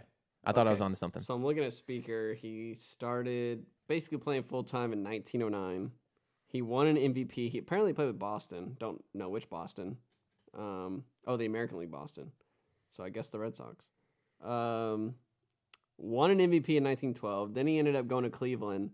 His first year in Cleveland, he set, it looks like, I guess those are career records. Batting average, I don't know why they're all in bold, but he hit 386 that year and had 41 doubles. Wow. Um, He hit 386? yeah, he hit 386 that year. He was a lifetime 345 hitter. Oh my God. Like, okay, how many games played? A lot. Like, how many seasons did he play in the major leagues? 22, and 19 of them were full. I'd say full time. Okay, so he was a full-time player. He played probably 20 seasons worth of games. Almost 2,800 games. Wow. He had a 345 average. So hits, where's hits? Wow. 3,500 hits. Wow. So obviously a Hall of Famer. 3,500 hits. Yeah. That's incredible. Talk about the greatest hitters of all time. Never mentioned. This dude, 3,500 hits. Who is he? He hit 345. I don't care what era you play in. 3,500 hits. 35. Yep. It's unbelievable. He had 792 home runs. Why is that bolded? It is time to start putting some respect on Mookie Betts' name. Remember Tris Speaker. Maybe he has Tris Speaker, like he has like an autograph from Tris Speaker that's been like put on the inside of his glove or something, you know? Like only he can see it, like when he pulls his hand out. He's like that's who I am, man. Yep. I guess he did play for the Red Sox. Let me make sure. Yeah. Because who knows how many Boston teams there were? Yeah, it was the Red Sox. So, and then Cleveland. I guess he played center field too. Outfielder. Mookie Betts. Put Mookie in They're center. the same person. Put Mookie in center and you got Tris Speaker. Yep. 3,500 hits. Except Mookie might have a few more home runs. But that's because nobody hit bombs back then. That was such a Babe Ruth thing. But yeah, couldn't remember his name. But now you do. I remembered his memory. Yeah. That's all that matters. Oh, man. So, yeah, that's my dude. Mookie Betts. Mookie Betts and Tris Speaker. So underrated. Yep, 391 average. So is that, yeah. We're going to end the day on Mookie Betts and Tris Speaker? Yeah. Good memory. In loving memory of Tris Speaker. R.I.P. From Texas. Yeah. Apparently. But could he bowl like Mookie Betts? No, I don't know if bowling was a thing then. But hitting doubles was a thing. Yeah. Yeah. Getting knocks was a thing. Back when on-base percentage mattered. Back when not striking out mattered. Back when being a ball player mattered. Tris Speaker. Tris Speaker. Represented. So, yeah, that's all I got today. That's all I got. I only have Mookie Betts. You had a lot. This was a long show. That's all I got. When did we start? It was just after 1 o'clock, right? Yeah, about 3 hours. It is 4:03. Whew. We did good. Sorry, YouTube. And next week, we have NFL Draft. Yeah, definitely a lot of NFL Draft talk, most likely. Yeah. And I guess we're going to find out just how hard I'm going to go in on these teams and their stupid decisions if they draft all these quarterbacks in the top 5. We'll see when the first non-quarterback's taken. That might be the better question. Over under pick 3.5. I'm taking the stupid over. It's either going to happen at pick 1 or pick 4. I know. So, well, if it doesn't happen at 1, if the Browns don't take a quarterback at 1, it's because they traded out because they got so much value for a team trying to get pick 1. Or they just felt like they could take any other quarterback at 4. Unreal. But I fully anticipate 4 of the top 5. I'm anticipating that. Definitely 3 of the top 4. Unreal, man. I'm definitely prepared for 3 of the top 4. We'll see what the Broncos do. NHL playoffs, NBA playoffs, NFL draft talk, MLB's underway, MLS underway. It's a good time to be a sports fan right here. Yep, we're hitting that stride. Plus this summer's World Cup. I know. Except for the U.S. But that's okay. Yeah, it is okay. It's not our thing. It's not our thing. I was seeing this ad on TV the other day. It was like an Ancestry.com kind of type thing. It was like a chromosome 23. I don't know exactly what it is. Oh, something me 23. Yeah, but and the hook, the tagline was "Root for your roots." It was like find out, like what countries you have lineage from, Right. and then root for them in the World Cup. It was actually kind of cool. Not that I plan on giving my DNA to some random company, but My grandparents did that. did they? Yeah, you can do it like you can really go in depth on it or not go in depth on it, but I think it's 23andMe. 20. Yep, that sounds right. 23 and me. 23 chromosomes. Yep. And me, but yeah, it's kind of cool. It's kind of interesting. Yeah. So, although, Do you have an early favorite to win the World Cup? Is it Germany? I'm not leaning Germany. Although, I mean, I wouldn't be surprised if they won because they're freaking amazing. And they're the defending champs. Yeah. But it's so hard to win 2 in a row. Yeah. It's hard to win any two tournaments in a row, whether it's Euro and then World Cup or World Cup and then Euro. But Yeah. I don't know. We'll see. We'll see once we get closer. We'll see if anybody gets injured in the next couple months, like Neymar when he got injured. Yeah. So hopefully he's back for Brazil. But Yeah. we'll see. There'll be a lot of good teams. Could this be Spain's year? No. You sure? Spain had their run. I'm not feeling Spain, but there were a lot of like new countries in there, like countries that you don't typically see. So Well, yeah, because they're there instead of the U.S. yeah. Well, no, there's a lot of them though. I feel like Argentina barely made it. Teams Portugal barely made it, right? Right. A lot of these teams barely squeaked in. So yeah, Dude, Belgium could be a favorite. Belgium's sneaky. They're not like they don't have like the Ronaldo type player, They might. but they're like Vegas. They No. just have a bunch of really good players. Dude, Thibaut Courtois in goal, and they have Eden Hazard and Well, Romelu Hazard, yeah. Lukaku. but they have Hazard and Hazard's not Lukaku. like a Messi. He can be in certain games. Yeah, but he can take over. He's not consistent like that. But yes, I agree. he's like the tier under. They have those Yeah. tier under guys. Yeah, they do. And that's why they're so good. So if they can put together some matches, man, that could be a dark horse team. like they have Lukaku, right? yeah, they have Lukaku Yeah. at striker, and they got Hazard on the left wing. Yeah. I mean, they're usually in the quarterfinal. Yeah. I mean, God, they have another player. Oh, it's Michy Batshuayi, right? who? He was on Chelsea. Now he's in, I think. It sounded like you said like Italy? something I would order from like a seafood. Oh no, he's restaurant. playing for Dortmund now. He Pierre-Emerick Aubameyang is on Arsenal, and Arsenal, Michy good. Batshuayi, he replaced him on Dortmund with Pulisic. USA. That's No. why we need to host the World Cup so we can just get an automatic invite. Yeah, well, we need it. We don't have to worry. Oh man. Anyways, yeah, that'll be fun. Yeah. So that's it. Yep. All right. See y'all when we see you.